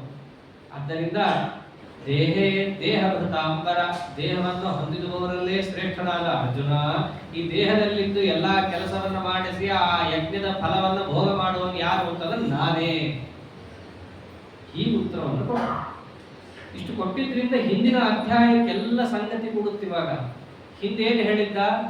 ಯಾರು ಮೋಕ್ಷಕ್ಕೋಸ್ಕರವಾಗಿ ನನ್ನನ್ನ ಆಶ್ರಯಿಸ್ತಾರೋ ಅವರು ಆ ಬ್ರಹ್ಮನನ್ನ ತಿಳಿತಾರೆ. ಅರ್ಥಾತ್ ಯಾರು ಪರಮಾಕ್ಷರನಾದಂತಹ ಪರಬ್ರಹ್ಮನಾದ ನಾರಾಯಣನಿದ್ದಾನೋ ಅವರು ತಿಳಿತಾರೆ. ಅಂದ್ರೆ ಬ್ರಹ್ಮಜ್ಞಾನ ಬರ್ಲಿಕ್ಕೆ ಅದು ಕಾರಣ. ಅವರು ಅಧ್ಯಾತ್ಮವನ್ನು ಬಂದರು. ಆ ಬ್ರಹ್ಮಜ್ಞಾನ ಬರಬೇಕಂದ್ರೆ ಶರೀರ ಇಂದ್ರಿಯ ಇತ್ಯಾದಿಗಳು ಬೇಕು. ಅವರು ಸೇವೆಯನ್ನು ಯಾರು ಮಾಡ್ತಾರೋ ಅಂತಹ ಅಧ್ಯಾತ್ಮದ ಬಗ್ಗೆ ಅವರಿಗೆ ತಿಳುವಳಿಕೆ ಇರುತ್ತೆ. ಏನು ಸ್ವಾರಸ್ಯವಾಗಿ ಹೇಳ್ತಾರೆ ಇಲ್ಲಿ. ಸಾಮಾನ್ಯವಾಗಿ ನಮಗೆ ಈ ಕಣ್ಣು ಯಾಕೆ ಕೊಟ್ಟಿದ್ದಾನೆ, ಕಿವಿ ಯಾಕೆ ಕೊಟ್ಟಿದ್ದಾನೆ, ಶರೀರ ಯಾತಕ್ಕಾಗಿದೆ, ಈ ಪ್ರಶ್ನೆ ಎಲ್ಲ ಬರಬೇಕು. ಬರಲಿಲ್ಲ ಅಂತಂದ್ರೆ ಬರಬೇಕು ಇನ್ಮೇಲಾದ್ರು. ನಮಗೆ ನಿಜವಾಗಿಯೂ ಕೂಡ ಜಿಜ್ಞಾಸೆ ಹೊರಗಿನ ಜಗತ್ತಿನ ಬಗ್ಗೆ ಎಷ್ಟು ಮುಖ್ಯನೋ, ನಮ್ಮದೇ ಆದ ಒಂದು ಜಗತ್ತನ್ನು ಕೊಟ್ಟಿದ್ದಾನೆ. ಇದನ್ನೇ ಕನಕದಾಸ ಪಿಂಡಾಂಡ ಬ್ರಹ್ಮಾಂಡ ಅಂತ ಅದನ್ನೇ ಕರೀತಾರೆ. ನಮ್ಮ ಒಳಗಿನ ಜಗತ್ತೇನಿದೆಯಲ್ಲ ಇದ್ರ ಬಗ್ಗೆನೂ ಒಂದು ಸ್ವಲ್ಪ ಪ್ರಶ್ನೆ ಮಾಡ್ಕೋಬೇಕು ನಾವು. ಈಗ ಯಾಕೆ ನಮ್ಗೆ ಈ ಶರೀರ ಕೊಟ್ಟಿದ್ದಾರೆ? ಈ ಶರೀರ ನನಗೆ ಹೀಗೆ ಯಾಕಿದೆ? ನನಗೆ ಕಣ್ಣು ಎರಡಿದೆ, ಮತ್ತೊಬ್ಬನಿಗೆ ಎರಡಿಲ್ಲ. ಸರಿ, ಇದ್ದ ಎರಡರಿಂದ ನಾನು ಏನ್ ಮಾಡಬೇಕು? ಹೊರಗಿನ ಪದಾರ್ಥಗಳನ್ನು ನೋಡೋದಷ್ಟೇ ಆಗಿದ್ರೆ ಅದು ಪ್ರಾಣಿಗಳಿಗೂ ಇದೆ, ನನಗೂ ಇದೆ. ಮತ್ ನನಗೆ ಪ್ರಾಣಿಗಳಿಗೆ ಏನು ವ್ಯತ್ಯಾಸ ಕೊಟ್ಟಂಗಾಯ್ತು? ವ್ಯತ್ಯಾಸ ಆದ್ರೂ ಇದೆ ಜಗತ್ತಲ್ಲಿ. ಹೀಗೆ ಇದನ್ನ ಅಧ್ಯಾತ್ಮ ಪರರು ಅಂತ ಕರೀತಾರೆ. ಅಧ್ಯಾತ್ಮ ಚಿಂತಕರು ಅಂದ್ರೆ ಇದು ನಿಜವಾದ ಅಧ್ಯಾತ್ಮ ಚಿಂತನೆ. ಯಾತಕ್ಕಾಗಿ ನಮಗೆ ಈ ದೇಹೇಂದ್ರಿಯಾದಿಗಳು ಬಂದಿವೆ ಅನ್ನೋದರ ಕುರಿತಾಗಿ ಯಾರು ಸೂಕ್ಷ್ಮವಾಗಿ ಒಳಗೆ ನುಗ್ಗಿ ಅದರ ಬಗ್ಗೆ ವಿಚಾರಗಳನ್ನ ಅನುಭವಕ್ಕೆ ತರೋ ಹಾಗೆ ಯೋಚನೆ ಮಾಡ್ತಾರಲ್ಲ, ಅವರು ನಿಜವಾದ ಅಧ್ಯಾತ್ಮ ಚಿಂತಕ. ಆ ಯೋಚನೆ ಯಾವಾಗ ಬರುತ್ತೆ ಗೊತ್ತೇನೋ? ಪರಮಾತ್ಮನ ಕುರಿತಾದ ನಿಷ್ಕಾಮ ಕರ್ಮವನ್ನು ಮಾಡಿದಾಗ ಮಾತ್ರ ಬರುತ್ತೆ. ಸಕಾಮ ಕರ್ಮ ಮಾಡಿದಾಗ ಬರೋದೇ ಇಲ್ಲ. ಕಾರಣ, ಕಾಮನೆ ಹೊರಗಿನ ಪದಾರ್ಥದ ಬಗ್ಗೆ ಇರುತ್ತಾದ್ದರಿಂದ ಹೊರಗಿನ ಪದಾರ್ಥವನ್ನೇ ನೀವು ಯೋಚನೆ ಮಾಡಿಕೊಂಡಿದ್ರೆ ಒಳಗಿನ ಪದಾರ್ಥ ಯಾತಕ್ಕಿದೆ ಅನ್ನೋ ಜಿಜ್ಞಾಸೆಯೇ ಹುಟ್ಟಲ್ಲ ನಿಮಗೆ. ಯಾರು ಬರೀ ಹೊರಗಿನ ಪದಾರ್ಥದ ಬಗ್ಗೆ ಮಾತಾಡ್ತಾ ಇರ್ತಾರಲ್ಲ ಅವರ ಅಧ್ಯಾತ್ಮ ಚಿಂತಕರ ಆಗೋಕೆ ಸಾಧ್ಯ ಇಲ್ಲ. ಹೆಸರಿಗೆ ವಿರುದ್ಧ. ಅಧ್ಯಾತ್ಮ ಅಂದ್ರೆ ಒಳಗಿಂದು, ಚಿಂತನೆ ಮಾಡೋದು ಹೊರಗಿಂದು. ಹೀಗಿದ್ದವ್ರಿಗೆ ಆ ಶಬ್ದವೇ ಹತ್ತಲ್ಲ. ಯಾರು ನನ್ನ ಕುರಿತಾಗಿ ಸೇವೆಯನ್ನು ಮಾಡುತ್ತಾರೋ, ಹೊರಗಿನ ಪದಾರ್ಥದ ಕಾಮನೆಯನ್ನ ಯಾರು ತೊರೆದಿರ್ತಾರೋ ಅವರು ಅಧ್ಯಾತ್ಮ ವಿದುಹು, ಅವರು ಅಧ್ಯಾತ್ಮವನ್ನ ತಿಳಿಬಲ್ಲರು. ಅವರು ಒಳಗೆ ಯೋಚನೆ ಮಾಡ್ತಾರೆ. ಇದನ್ನೇ ಆತ್ಮನ್ನೇವ ಆತ್ಮಾನಂ ಪಶ್ಯೇ. ತನ್ನೊಳಗೆ ತನ್ನನ್ನ ತಾನು ಕಾಣಬೇಕು. ತಾನು ಕಾಣಬೇಕು ಅಂದ್ರೆ ತನ್ನದೇ ಜೀವನ ಕಾಣೋದು ಅಂತಲ್ಲ, ಜೀವನ ಒಳಗಿರುವ ಬಿಂಬರೂಪಿಯಾದ ಪರಮಾತ್ಮನನ್ನ ಕಾಣುವ ಪ್ರಯತ್ನವನ್ನು ಮಾಡ್ತಾನಲ್ಲ ಅವನು ಅಧ್ಯಾತ್ಮವಾದಿ, ಅಧ್ಯಾತ್ಮ ಚಿಂತಕ. ಯಾವಾಗ ಆಗ್ತಾನ ಅವನು ಅಧ್ಯಾತ್ಮ ಚಿಂತಕ ಅಂದ್ರೆ ಮೋಕ್ಷಕ್ಕೋಸ್ಕರ ನಿಷ್ಕಾಮವಾಗಿ ಭಗವತ್ ಸೇವೆಯನ್ನು ಮಾಡಿದಾಗ ಆಗ್ತಾನೆ. ನೀವು ಹಾಗೆ ಯೋಚನೆ ಮಾಡ್ತಾ ಹೊರಟ್ರೆ ಮುಂದೇನಾಗತ್ತೆ? ಯಾಕೆ ಈ ರೀತಿಯಾದ ಸೃಷ್ಟಿಯಾದ ವ್ಯಾಪಾರವನ್ನು ಪರಮಾತ್ಮ ಮಾಡಿದ್ದಾನೆ ಅನ್ನೋದು ಅರ್ಥ ಆಗುತ್ತೆ. ಅದನ್ನೇ ಕರ್ಮ ಅಂತಂದ್ರೆ. ನಾವು ಜಗತ್ತಿನಲ್ಲಿ ಪರಮಾತ್ಮ ಯಾಕೆ ಇಷ್ಟೆಲ್ಲ ಪದಾರ್ಥಗಳನ್ನ ತಂದಿದ್ದಕ್ಕೆಲ್ಲ ಉದ್ದೇಶ ಒಂದೇಪ್ಪ, ನಿನ್ನೊಳಗೆ ನನ್ನನ್ನು ಕಾಣ್ಲಿಕ್ಕೆ ಇಷ್ಟೆಲ್ಲ ಪದಾರ್ಥಗಳನ್ನ ತಂದೆ. ಅದಕ್ಕೆ ಏಕಾದಶ ಸ್ಕಂದದಲ್ಲೂ ಕೂಡ 24 ಗುರುಗಳನ್ನ ಆ ಅವಧೂತ ಎದುರಾಯನಿಗೆ ಉಪದೇಶ ಮಾಡ್ಬೇಕಾದ್ರೆ ಎಲ್ಲ ಹೊರಗಿದ್ದೆ. ಭೂಮಿರಾಮೋ ನರೋ ವಾಯು ಅಂತ ಯಾಕೆ ಹೇಳ್ತಾರೆ ಅದನ್ನೆಲ್ಲ? ಪರಮಾತ್ಮನ ಸಾಕ್ಷಾತ್ಕಾರವನ್ನು ಪಡಿಬೇಕಂದ್ರೆ, ಪರಮಾತ್ಮ ಯಾವ ಶಾಸ್ತ್ರವನ್ನ ಜಗತ್ತಿಗೆ ಕೊಟ್ಟಿದ್ದಾನೋ ಆ ಶಾಸ್ತ್ರದ ಅನುಭವವನ್ನ ಪಡಿಬೇಕಂದ್ರೆ ನಮ್ಗೇನಾದ್ರೂ ಸಾಧನ ಬೇಕಲ್ಲ. ಯಾವ್ದು ಆ ಸಾಧನ ಅಂತಂದ್ರೆ ಹೊರಗಿನ ಜಗತ್ತೇ ಸಾಧನ. ಆ ಜಗತ್ತನ್ನ ಸೃಷ್ಟಿ ಮಾಡಿದ್ ಯಾಕೆ ಪರಮಾತ್ಮ ಅಂತಂದ್ರೆ ಈ ಜೀವರಾಶಿಗಳು ತಮ್ಮೊಳಗೆ ಪರಮಾತ್ಮನನ್ನ ಕಾಣ್ಲಿ ಅನ್ನೋದಕ್ಕೆ ಸೃಷ್ಟಿ ಮಾಡಿದ್ದಾನೆ. ಎಷ್ಟು ಸೃಷ್ಟಿ ಮಾಡ್ಬೇಕು? ಹೊರಗಡೆ ಮಣ್ಣಿಲ್ದೇ ಇದ್ರೆ ಬೆಳಿಲಿಕ್ಕಾಗಲ್ಲ, ಬೆಳೆದೇ ಇದ್ರೆ ಇವಾಗ ಅನ್ನ ಇಲ್ಲ, ಅನ್ನ ತಿಂದೇ ಇದ್ರೆ ದೇಹ ನಿಲ್ಲಲ್ಲ, ದೇಹ ಸರಿಯಾಗಿ ನಿಲ್ಲಿಲ್ಲ ಅಂದ್ರೆ ತಲೆ ಕೆಲಸ ಮಾಡಲ್ಲ, ತಲೆ ಕೆಲಸ ಮಾಡಲಿಲ್ಲ ಅಂತಂದ್ರೆ ಮುಂದಿನ ಸಾಧನೆ ಇಲ್ಲ. ನೀವು ಯಾವುದೇ ಪದಾರ್ಥವನ್ನ ಜಗತ್ತಿನಲ್ಲಿ ತಗೊಂಡ್ರು ಕೂಡ ಅದೆಲ್ಲ ಯಾತಕ್ಕಾಗಿಟ್ಟಿರೋದು? ಪರಮಾತ್ಮ ಯಾರಿಗೋಸ್ಕರ ಸೃಷ್ಟಿ ಮಾಡಿರೋದು? ಅವನನ್ನ ಕಾಣ್ಲಿಕ್ಕೋಸ್ಕರ ಸೃಷ್ಟಿ ಮಾಡಿರೋದು. ಆ ಪರಮಾತ್ಮನ ವ್ಯಾಪಾರ ಏನಿದೆಯಲ್ಲ ಅದನ್ನ ಇಲ್ಲಿ ಪರಮಾತ್ಮ ಕರ್ಮ ಅಂತ ಕರೆದಿರೋದು. ಒಂದೊಂದಕ್ಕೂ ಸಂಬಂಧ ಇದೆ. ಆ ಕರ್ಮವನ್ನು ಮಾಡಿದಾಗ 3 ಪದಾರ್ಥಗಳು ನಮ್ಮ ತಲೆಗೆ ಬರುತ್ತೆ. ಯಾವುದು? ಸೃಷ್ಟಿ ಯಾವ್ಯಾವ ಪದಾರ್ಥ ಒಟ್ಟಿರೋದು? ಈಶಾ, ಜೀವ, ಜಡ ಅಷ್ಟೇ ಅಲ್ಲ, ಮೂರೇನಿಲ್ಲ, ನಾಲ್ಕನೇದಿಲ್ಲಲ್ಲ. ಈಶಾ, ಜೀವ, ಜಡರಲ್ಲಿ ಅಲ್ಲಿ ಅಧಿಭೂತ ಅಂತಂದ್ರೆ ಎಲ್ಲಾ ಜಡ ಪದಾರ್ಥಗಳು ಬಂತು. ಅಧಿದೈವ ಅಂತಂದ್ರೆ ಎಲ್ಲಾ ಜೀವರಾಶಿಗಳು ಅಲ್ಲಿ ತನಕ, ಎಲ್ಲಿ ರಮಾದೇವಿಯಿಂದ ಹಿಡ್ಕೊಂಡು ಎಲ್ಲರೂ ಬಂದ್ರು. ಅಧಿಯಜ್ಞ ಅಂತಂದ್ರೆ ಪರಮಾತ್ಮನೇ.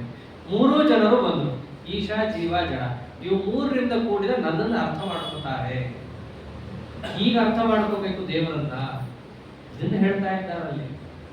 ಅಂದ್ರೆ ನಮಗೆ ಒಂದು ಹಂತ ಹಂತವಾಗಿ ಇಲ್ಲಿ ಪರಮಾತ್ಮ ಪರಿಚಯವನ್ನು ಮಾಡ್ತಾ ಇದ್ದಾನೆ. ಸಾಮಾನ್ಯವಾಗಿ ನಮ್ಗೆಲ್ರಿಗೂ ಏನನ್ಸುತ್ತೆ, ನಮಗೆ ಪರಮಾತ್ಮ ಅಪರೋಕ್ಷ ಜ್ಞಾನವನ್ನು ಕೊಡಬೇಕು, ಇದಿರುತ್ತೆ ಎಲ್ಲರ ಮನಸ್ಸಲ್ಲೂ ಕೂಡ. ಅಪರೋಕ್ಷ ಜ್ಞಾನವನ್ನು ಪಡಿಬೇಕು ಅಂತ ಅಷ್ಟೇ ಇದ್ದು ಸಾಲದು. ಆ ಇಚ್ಛೆ ಒಳ್ಳೇದೇ, ಎಲ್ಲರಿಗೂ ಇರಬೇಕಾಗತ್ತೆ, ಅದು ಒಳ್ಳೇದು. ಇಚ್ಛೆಗೆ ತಕ್ಕಂತೆ ಯಾವ ಮಾರ್ಗದಲ್ಲಿ ಹೋಗಬೇಕೋ ಅದು ಹೋಗದೆ ಬರೀ ಇಚ್ಛೆಯನ್ನು ಪಡ್ತಾ ಇದ್ದರೆ ಯಾವ ಫಲವೂ ಸಿಗಲ್ವಲ್ಲ. ಅದಕ್ಕೆ ಆ ಮಾರ್ಗವನ್ನು ಪರಮಾತ್ಮ ತಿಳಿಸ್ತಾ ಬಂದ. ಅರ್ಜುನ ಕೇಳಿದಂತಹ ಸಾಮಾನ್ಯವಾದ 7 ಪ್ರಶ್ನೆಗಳಿಗೂ ಉತ್ತರ ಕೊಟ್ಟಾಗೋಯ್ತು. 8ನೇ ಪ್ರಶ್ನೆ ಇದೆ, ಅದು ಬಹಳ ಜೋರಾಗಿದೆ. 8ನೇ ಪ್ರಶ್ನೆ ಯಾವುದು? ಪ್ರಯಾಣ ಕಾಲದಲ್ಲಿ ನಿನ್ನನ್ನು ಹೇಗೆ ಸ್ಮರಿಸ್ಕೋಬೇಕು, ಯಾಕೆ ಸ್ಮರಿಸ್ಕೋಬೇಕು ಅಂತ ಕೇಳಿದ.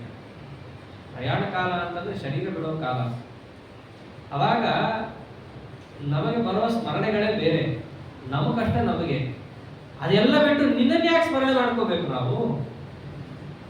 ಅವಾಗ ಅವನಿಗೆ ಇಡೀ ಜೀವನದಲ್ಲಾದ ಸುಖ ದುಃಖಗಳೇನಿದ್ದಾವೋ ಅದೆಲ್ಲವೂ ಕೂಡ ನೆನಪಕ್ಕೆ ಬರ್ತಾ ಇರುತ್ತೆ. ದುಃಖಗಳಾಗಿದ್ರೆ ಮುಂದಿನ ಜನ್ಮದಲ್ಲಾದ್ರೂ ಆ ದುಃಖಗಳು ಬರದೇ ಇರಲಿ, ಸುಖ ಏನಾದ್ರೂ ಒಂದು ವೇಳೆ ಬಂದಿದ್ರೆ ಮುಂದಿನ ಜನ್ಮದಲ್ಲೂ ಇಂಥ ಸುಖವನ್ನೇ ದೇವರು ಕೊಡ್ಲಿ. ಇದೇನಾದ್ರೂ ಬರುತ್ತೆ ಅಂತಂದ್ರೆ ಇದೊಂದು ರೀತಿಯಾಗಿ ಒಪ್ಪಬಹುದಾದ ಅಂಶ. ನೀನೇನಂದಿ? ಪ್ರಯಾಣ ಕಾಲದಲ್ಲಿ ನನ್ನ ಸ್ಮರಣೆ ಮಾಡ್ಕೋ ಅಂತಂದಿ. ನಿನ್ನನ್ನು ಯಾಕೆ ಮಾಡ್ಕೋಬೇಕು ನಾವು? ಅದಕ್ಕೆ ಪರಮಾತ್ಮ ಅಂದ, ಅಂತಕಾಲೇ ಚಮಾಮೇವ ಸ್ಮರನ್ ಮುಕ್ತ್ವಾ ಕಲೇವರಂ ಯಃ ಪ್ರಯಾತಿ ಸಮದ್ಭಾವಂ ಯಾತಿ ನಾಸ್ತ್ಯತ್ರ ಸಂಶಯಃ.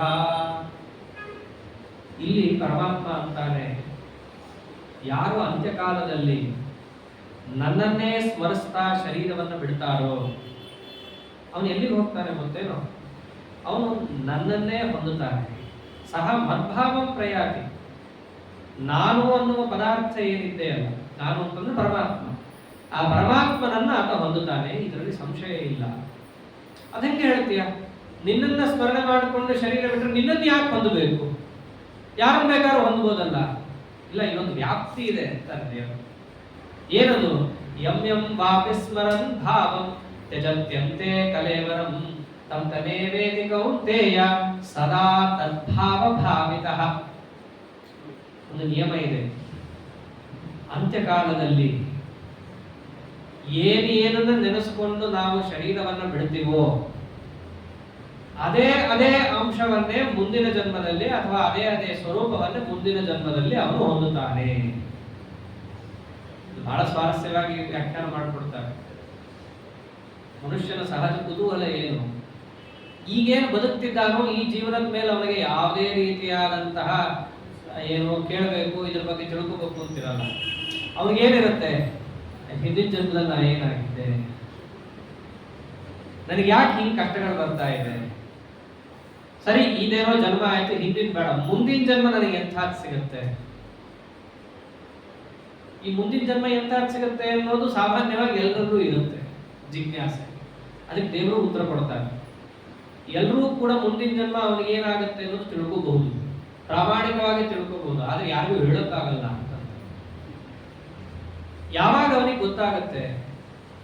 ಅವನು ಅಂತ್ಯಕಾಲದಲ್ಲಿ, ಅಂತ್ಯಕಾಲ ಅಂದ್ರೆ ಏನು ಅಂತ ಮುಂದೆ ಅವನೇ ತಿಳಿಸ್ಕೊಡ್ತಾನೆ ದೇವರು. ಅಂತ್ಯಕಾಲದಲ್ಲಿ ಅವನಿಗೆ ಯಾವ ವಸ್ತುವಿನ ಸ್ಮರಣೆ ಅನ್ನೋದು ಬರುತ್ತೋ ಮುಂದಿನ ಜನ್ಮ ಅದೇ, ಇದು ಫಿಕ್ಸ್. ಅದಕ್ಕೆ ಪುನರ್ಜನ್ಮೋಪಾಖ್ಯಾನದಲ್ಲಾಗಲಿ, ಜಡಭರತರ ಉಪಾಖ್ಯಾನದಲ್ಲಾಗಲಿ ಜಿಂಕೆ ಅಂದ್ಕೊಂಡು ಪ್ರಾಣ ಬಿಟ್ಟ, ಮುಂದೆ ಜಿಂಕೆಯಾಗಿ ಹುಟ್ಟಿದ್ದು. ಪುರಂಜನ ಕಥೆಯಲ್ಲೂ ಹೆಣ್ಣು ನೆನೆಸ್ಕೊಂಡಿದ್ದಕ್ಕೆ ಪುರಂಜನಿಯಾಗಿ ಹುಟ್ಟುತ್ತಾನೆ. ಅಂದ್ರೇನು? ಅವನಿಗೆ ಗೊತ್ತಾಗತ್ತೆ, ಆದ್ರೆ ಯಾರಿಗೂ ಹೇಳೋಕ್ಕಾಗಲ್ಲ ಅಷ್ಟೇ. ಇದು ಏನು ಒಬ್ರಿಗೆ ಇಬ್ಬರಿಗೆ ಅಂತಲ್ಲ, ಅಪರೋಕ್ಷ ಜ್ಞಾನಿಗಳಿಗಂತಲ್ಲ, ಎಲ್ಲರಿಗೂ ಗೊತ್ತಾಗತ್ತೆ ಇದು. ಆದ್ರೆ ಅವನಿಗೆ ಯಾರಿಗೂ ಹೇಳೋಕ್ಕಾಗಲ್ಲ, ತಾನೇ ಅನುಭವಿಸ್ಬೇಕಷ್ಟೇ. ಹಾಗಾಗಿ ಅಂತ್ಯಕಾಲದಲ್ಲಿ ನೀವು ಏನನ್ನ ನೆನೆಸಿಕೊಂಡು ಶರೀರವನ್ನ ಬಿಡ್ತಿರೋ ಮುಂದೆ ನಿಮಗೆ ಅದೇ ಫಲ ಅನ್ನೋದಿದ್ದಾಗ, ಒಂದು ವೇಳೆ ನೀವೇನಾದರೂ ನನ್ನನ್ನು ನೆನೆಸ್ಕೊಂಡು ಶರೀರವನ್ನು ಬಿಟ್ಟಲ್ಲಿ ನಿಮಗೇನಾಗತ್ತೆ? ಯಪ್ರಯಾತಿ ಸಮದ್ಭಾವಂ, ಅವನು ನನ್ನ ಸ್ಥಿತಿಯನ್ನು ಹೊಂದುತ್ತಾನೆ. ಅರ್ಥಾತ್ ಪರಮಾತ್ಮನಲ್ಲಿ ಭಾವ, ಮೈ ಭಾವ ಮದ್ಭಾವ, ಪರಮಾತ್ಮನಲ್ಲಿ ಇರುವಿಕೆ, ಅರ್ಥಾತ್ ಮೋಕ್ಷವನ್ನು ಅವನು ಹೊಂದುತ್ತಾನೆ. ನನ್ನನ್ನು ನೆನೆಸ್ಕೊಂಡು ಬಿಟ್ಟರೆ ಮೋಕ್ಷ ಹೊಂದುತ್ತಾನೆ. ನನ್ನನ್ನ ಬಿಟ್ಟು ಬೇರೆದೇನಾದ್ರು ನೆನೆಸ್ಕೊಂಡ ಮೋಕ್ಷ ಇಲ್ಲ, ಅರ್ಥಾತ್ ಸಂಸಾರದಲ್ಲಿ ಒಂದು ಬೀಳ್ತಾನೆ. ಯಾಕೆ ನಿನ್ನ ನೆನೆಸ್ಕೋಬೇಕಪ್ಪ ಅಂತ್ಯಕಾಲದಲ್ಲಿ ಅಂತ ಕೇಳಿದ್ಯಲ್ಲ, ನೋಡೋದಕ್ಕೆ ಹೇಳ್ತಾ ಇದ್ದೇನೆ. ನನ್ನನ್ನು ನೆನೆಸ್ಕೊಳ್ಳೋದು ಯಾಕೆ? ಸಂಸಾರದಿಂದ ಮೋಕ್ಷವನ್ನು ಪಡೆಯುತ್ತೆ, ಅದಕ್ಕೋಸ್ಕರವಾಗಿ ಹೀಗೆ ಮಾಡಬೇಕು. ಅಲ್ಲ, ಇದೆಲ್ಲ ಸರಿ, ನಮಗೂ ಮೋಕ್ಷ ಬೇಕು ಅಂತಲೇ ಇದೆ. ನಾವು ಯಾರು ಕೂಡ ಸಂಸಾರದಲ್ಲಿ ಬಿದ್ದು ಒದ್ದಾಡಬೇಕಂತ ಯಾರಿಗೂ ಇಷ್ಟ ಇಲ್ಲ. ಅಂತ್ಯಕಾಲದಲ್ಲಿ ನೀನನ್ನು ಸ್ಮರಣೆ ಮಾಡಿಕೊಂಡ್ರೆ ಮೋಕ್ಷ ಅನ್ನೋದಂತೂ ಹೇಳಿದ್ವಿ. ಅಂತ್ಯಕಾಲದಲ್ಲಿ ಸ್ಮರಣೆ ಹೇಗೆ ಬರುತ್ತೆ? ಸ್ಮರಣಕ್ಕೆ ಉಪಾಯ ಏನು? ಅದಕ್ಕಂದ ಸದಾ ತದ್ಭಾವ ಭಾವಿತಃ. ಸದಾ ತದ್ಭಾವ ಭಾವಿತಃ, ಸದಾ ಅಂದ್ರೆ ಯಾವಾಗಲೂ, ತದ್ಭಾವ ಅಂದ್ರೆ ಪರಮಾತ್ಮನಲ್ಲಿ, ಭಾವ ಅಂತಂದ್ರೆ ಮನಸ್ಸನ್ನು ಇಟ್ಟು. ಯಾವ ಮನಸ್ಸು? ಹೊರಗಿನ ಮನಸ್ಸಲ್ಲ, ಅಂತರ್ಗತಂ ಮನಃ, ನಿನ್ನ ಒಳ ಮನಸ್ಸನ್ನ ಪರಮಾತ್ಮನಲ್ಲಿಟ್ಟು ಭಾವಿತಃ ಸದಾ ಅವನ ಸ್ಮರಣೆಯನ್ನು ಮಾಡುತ್ತಿದ್ದಲ್ಲಿ ಅಂತ್ಯಕಾಲದಲ್ಲಿ ನಿನಗೆ ಭಗವನ್ನಾಮ ಸ್ಮರಣೆ ಬರುತ್ತೆ. ಸುಮ್ಮನೆ ಹಾಸ್ಯವನ್ನು ಮಾಡ್ತಾ ಇರ್ತಾರೆ ನಮ್ಮ ಆಚಾರ್ಯ ಉಪನ್ಯಾಸದಲ್ಲೆಲ್ಲ. ಭಗವಂತನ ಸ್ಮರಣೆ ಯಾವಾಗ ಮಾಡಬೇಕು? ಮೋಕ್ಷಕ್ಕೆ ಹೋಗ್ಬೇಕಂದ್ರೆ ಕಡೆಗೆ ಮಾಡಬೇಕು. ಕಡೆಗೆ ಮಾಡೋ ಭಗವತ್ ಸ್ಮರಣೆಯನ್ನ ಈಗಿಂದ ಯಾಕೆ ಮಾಡ್ಬೇಕು? ನಾವು ಈಗೆಲ್ಲ ನಾವು ಆರಾಮ್ ಉಳ್ಕೊಂಡು ತಿಳ್ಕೊಂಡು ಹೆಂಗಂದಂಗೆ ಇರ್ತೀವಿ. ನಮ್ಮ ಆಚಾರ ಅಂತ ಪರೀಕ್ಷೆಯಲ್ಲೇ ನೆನಪಾಗಲ್ಲ ಉಳ್ಕೊಂಡು ತಿಳ್ಕೊಂಡಿದ್ರೆ. ಅಂತಹದ್ದು ಅಂತ್ಯಕಾಲದಲ್ಲಿ ಅದು ಮಹಾಘೋರ ಅವಸ್ಥಾ. ಅದು ಅದರಲ್ಲಿ ಇವನಿಗೆ ಭಗವತ್ ಸ್ಮರಣೆ ಹೇಗೆ ಬರುತ್ತೆ? ಆವಾಗ ಅವನ ಸ್ಮರಣೆ ಬರೋದೇ ಬೇರೆ. ಕಥಾಸರಿ ಸಾಗರದೆಲ್ಲ ಈ ಕಥೆ ಬಹಳ ಚೆನ್ನಾಗಿದೆ. ಇದರಲ್ಲೆಲ್ಲ ಅಂತ್ಯಕಾಲ ಬಂದಿರುತ್ತೆ, ಯಮದೂತರು ಬರ್ತಾರೆ, ಬಂದು ಅವರ ಕುತ್ತಿಗೆಗೆ ಪಾಶ ಹಾಕಿ ಎಳ್ಕೊಂಡು ಹೋಗ್ಬೇಕು. ಪಾಶ ಹಾಕಿದ್ರೆ ಜೀವ ಇಲ್ಲೇ ಇಲ್ಲ. ಅಂತ್ಯಕಾಲದಲ್ಲಿ ಬಹಳ ಗಾಬರಿ ಆಗುತ್ತೆ ಅವ್ರಿಗೆ. ಓಡ್ತಾರೆ ನರಕಕ್ಕೆ. ಪ್ರಭು, ನಾವು ಹೋಗಿದ್ವಿ, ಪಾಶ ಹಾಕ್ತೀವ, ಜೀವನೇ ಇಲ್ಲ, ಎಲ್ಲೋಗಿದ್ದಾನೆ ಜೀವ? ಯಮದೇವರಂತಾರೆ, ತಿಜೋರಿ ಇರ್ಬೇಕು ಅಲ್ಲಿ ಪಕ್ಕದಲ್ಲಿ, ನೋಡು ಅಲ್ಲಿ ಹುಡುಕು ಅಂತಾರೆ. ಅವನಿಗೆ ಅಂತ್ಯಕಾಲದಲ್ಲಿ ಎಲ್ಲಿರುತ್ತೆ ಮನಸ್ಸು? ತಿಜೋರಿಲಿರುತ್ತೆ ಅಂತ ತಾತ್ಪರ್ಯ. ಅಂತ್ಯಕಾಲದಲ್ಲಿ ಅವನಿಗೆ ಬರೋ ಸ್ಮರಣೆಗಳೇ ಬೇರೆ. ನಾನಿಷ್ಟು ದಿನ ಮಾಡಿಟ್ಟ ಆಸ್ತಿಯನ್ನು ಯಾರಿಗೆ ಇಟ್ಟು ಹಂಚ್ತೇನೆ, ನಾನು ಹೋದ್ಮೇಲೆ ನನ್ನ ಹೆಂಡತಿ ಮಕ್ಕಳು ಚೆನ್ನಾಗಿರ್ತಾರೋ ಇಲ್ಲೋ, ಇದೆಲ್ಲ ಲೋಕದಲ್ಲಿ ಇರುತ್ತಲ್ಲ. ಇವನು ಎಷ್ಟು ಮಾಡ್ತಾನ್ರಿ ಆಸ್ತಿ, ಅದಕ್ಕೆ ತಲೆ ಕೆಡಿಸ್ಕೊಂಡಿರ್ತಾನೆ. ತಲೆ ಕೆಡಿಸ್ಕೊಳ್ಳೋದಂತೂ ಸತ್ಯ ಅಲ್ಲ. ಮತ್ತೆ ಭಗವತ್ ಸ್ಮರಣೆ ಬರೋದು ಹೇಗೆ? ಅದಕ್ಕಂದ್ರು ಯಾವತ್ತೋ ಒಂದಿನ ಬರಲಿ ಅಂತಂದ್ರೆ ಬರಲ್ಲ. ಜೀವನದಲ್ಲಿ ಯಾವತ್ತೋ ಒಂದಿನ ಮಾಡಿ ಕಡೆಗಾಲದಲ್ಲಿ ಬರಲಿ ಅಂದ್ರೆ ಬರಲ್ಲ. ಹೇಗಿರ್ಬೇಕು? ಸದಾ ತದ್ಭಾವ ಭಾವಿತಃ, ಯಾವಾಗಲೂ ಒಳ ಮನಸ್ಸಿನಿಂದ ಮಾಡಬೇಕು. ಮೇಲ್ನೋಟಕ್ಕೆ ತೋರಿಕೆಗೋ ತಾತ್ಕಾಲಿಕವಾಗಿ ಒಂದು ದಿನನೂ ಮಾಡೋದಲ್ಲ. ನೈಜವಾಗಿ ಒಳಗಡೆಯಿಂದ ನಿತ್ಯದಲ್ಲಿಯೂ ಭಗವತ್ ಸ್ಮರಣೆಯನ್ನು ಮಾಡುತ್ತಿದ್ದಾಗ ಅಂತ್ಯಕಾಲದಲ್ಲಿ ಬರುತ್ತೆ. ಅದಕ್ಕೆ ಆಚಾರ್ಯರು ನಮಗೆ 6 ಕಾರಣಗಳನ್ನು ಕೊಡ್ತಾರೆ. ಪರ್ಫೆಕ್ಟ್ ಆಗಿ ಇಷ್ಟು ಕಾರಣಗಳು ಅಂತ. ಎಷ್ಟು? ಭಕ್ತ್ಯಾ ಜ್ಞಾನಾತ್ ನಿಷಿದ್ಧಾನಾಂ ತ್ಯಾಗಾತ್ ನಿತ್ಯಂ ಹರಿಸ್ಮೃತೆ ಅರಾಗಾತ್ ವಿಹಿತಾತ್ಯಾಗಾತ್ ಇತ್ಯೈತೈರೇವ ಸಂಯುತೈಃ ಅಪರೋಕ್ಷ ದರ್ಶನಂ ವಿಷ್ಣೋಃ ಜಾಯತೆ ಅನ್ಯಥಾ ಕ್ವಚಿತ್. ಬಹಳ ಚೆನ್ನಾಗಿದೆ. ಒಟ್ಟು 6 ಅಂಶಗಳನ್ನು ನಾವು ಜೀವನದಲ್ಲಿ ಇಟ್ಕೋಬೇಕು. ನಮಗಂತೂ 6 ಇದೆ, ಆ 6 ಬೇರೆ. ಕಾಮ ಕ್ರೋಧಾದಿ 6 ಇದೆ, ಆ 6 ಅಲ್ಲ, ಈ 6 ಇಟ್ಕೋಬೇಕು. ಯಾವುದು? ಭಕ್ತ್ಯ ಮೊದಲನೇದು, ಫಸ್ಟ್ ಅಂಡ್ ಫಾರ್ಮೋಸ್ಟ್, ಪ್ರಧಾನವಾದದ್ದು ಭಕ್ತಿ. ಅದು ಬರಬೇಕಂದ್ರೆ ಜ್ಞಾನ, ಪರಮಾತ್ಮನಿಗೆ ಸಂಬಂಧಪಟ್ಟಂತಹ ಶಾಸ್ತ್ರದಿಂದ ಬರುವ ಪರೋಕ್ಷ ಜ್ಞಾನ, ಯಥಾರ್ಥವಾದ ಜ್ಞಾನ. ಇವೆರಡರ ಜೊತೆ ತ್ಯಾಗಾತ್ ನಿಷಿದ್ಧಾನ, ನಿಷಿದ್ಧವಾದದ್ದು ಅಂತ ಏನೇನಿದ್ದಾವೋ ಅದನ್ನು ಬಿಡಬೇಕು. ಇವು 3 ಅಂದ್ರೆ ಒಂದಕ್ಕಿಂತ ಒಂದು ಕಷ್ಟ. ಭಕ್ತಿ ಮಾಡು ಅಂದ್ರೆ ಎಲ್ಲರೂ ಕುಲ್ಲ ನಾವು ಮಾಡ್ತೇವೆ ಹೇಳ್ಬಿಡ್ತಾರೆ. ಭಕ್ತಿ ಅಂದ್ರೆ ಏನು? ಹೊರಗಿನ ಜಗತ್ತೇ ಕಣ್ಣು ಮುಚ್ಚಿಕೊಂಡು ಹತ್ತು ಬಿಡೋದು ಭಕ್ತಿ. ಹೊರಗಿನ ಜಗತ್ತಿಗೆ ಅಷ್ಟೇ ತಾನೇ ಕಾಣೋದು. ಯಾರಾದ್ರೂ ಇವನು ಭಕ್ತ, ಭಾವುಕ ಜೀವಿ ಅಂತ ಗೊತ್ತಾಗೋದು ಹೇಗೆ? ಅವ್ರ ಮನಸ್ಸನ್ನಂತೂ ಹೊತ್ತು ನೋಡೋಕ್ಕಂತೂ ತಾಕತ್ತಿಲ್ಲ.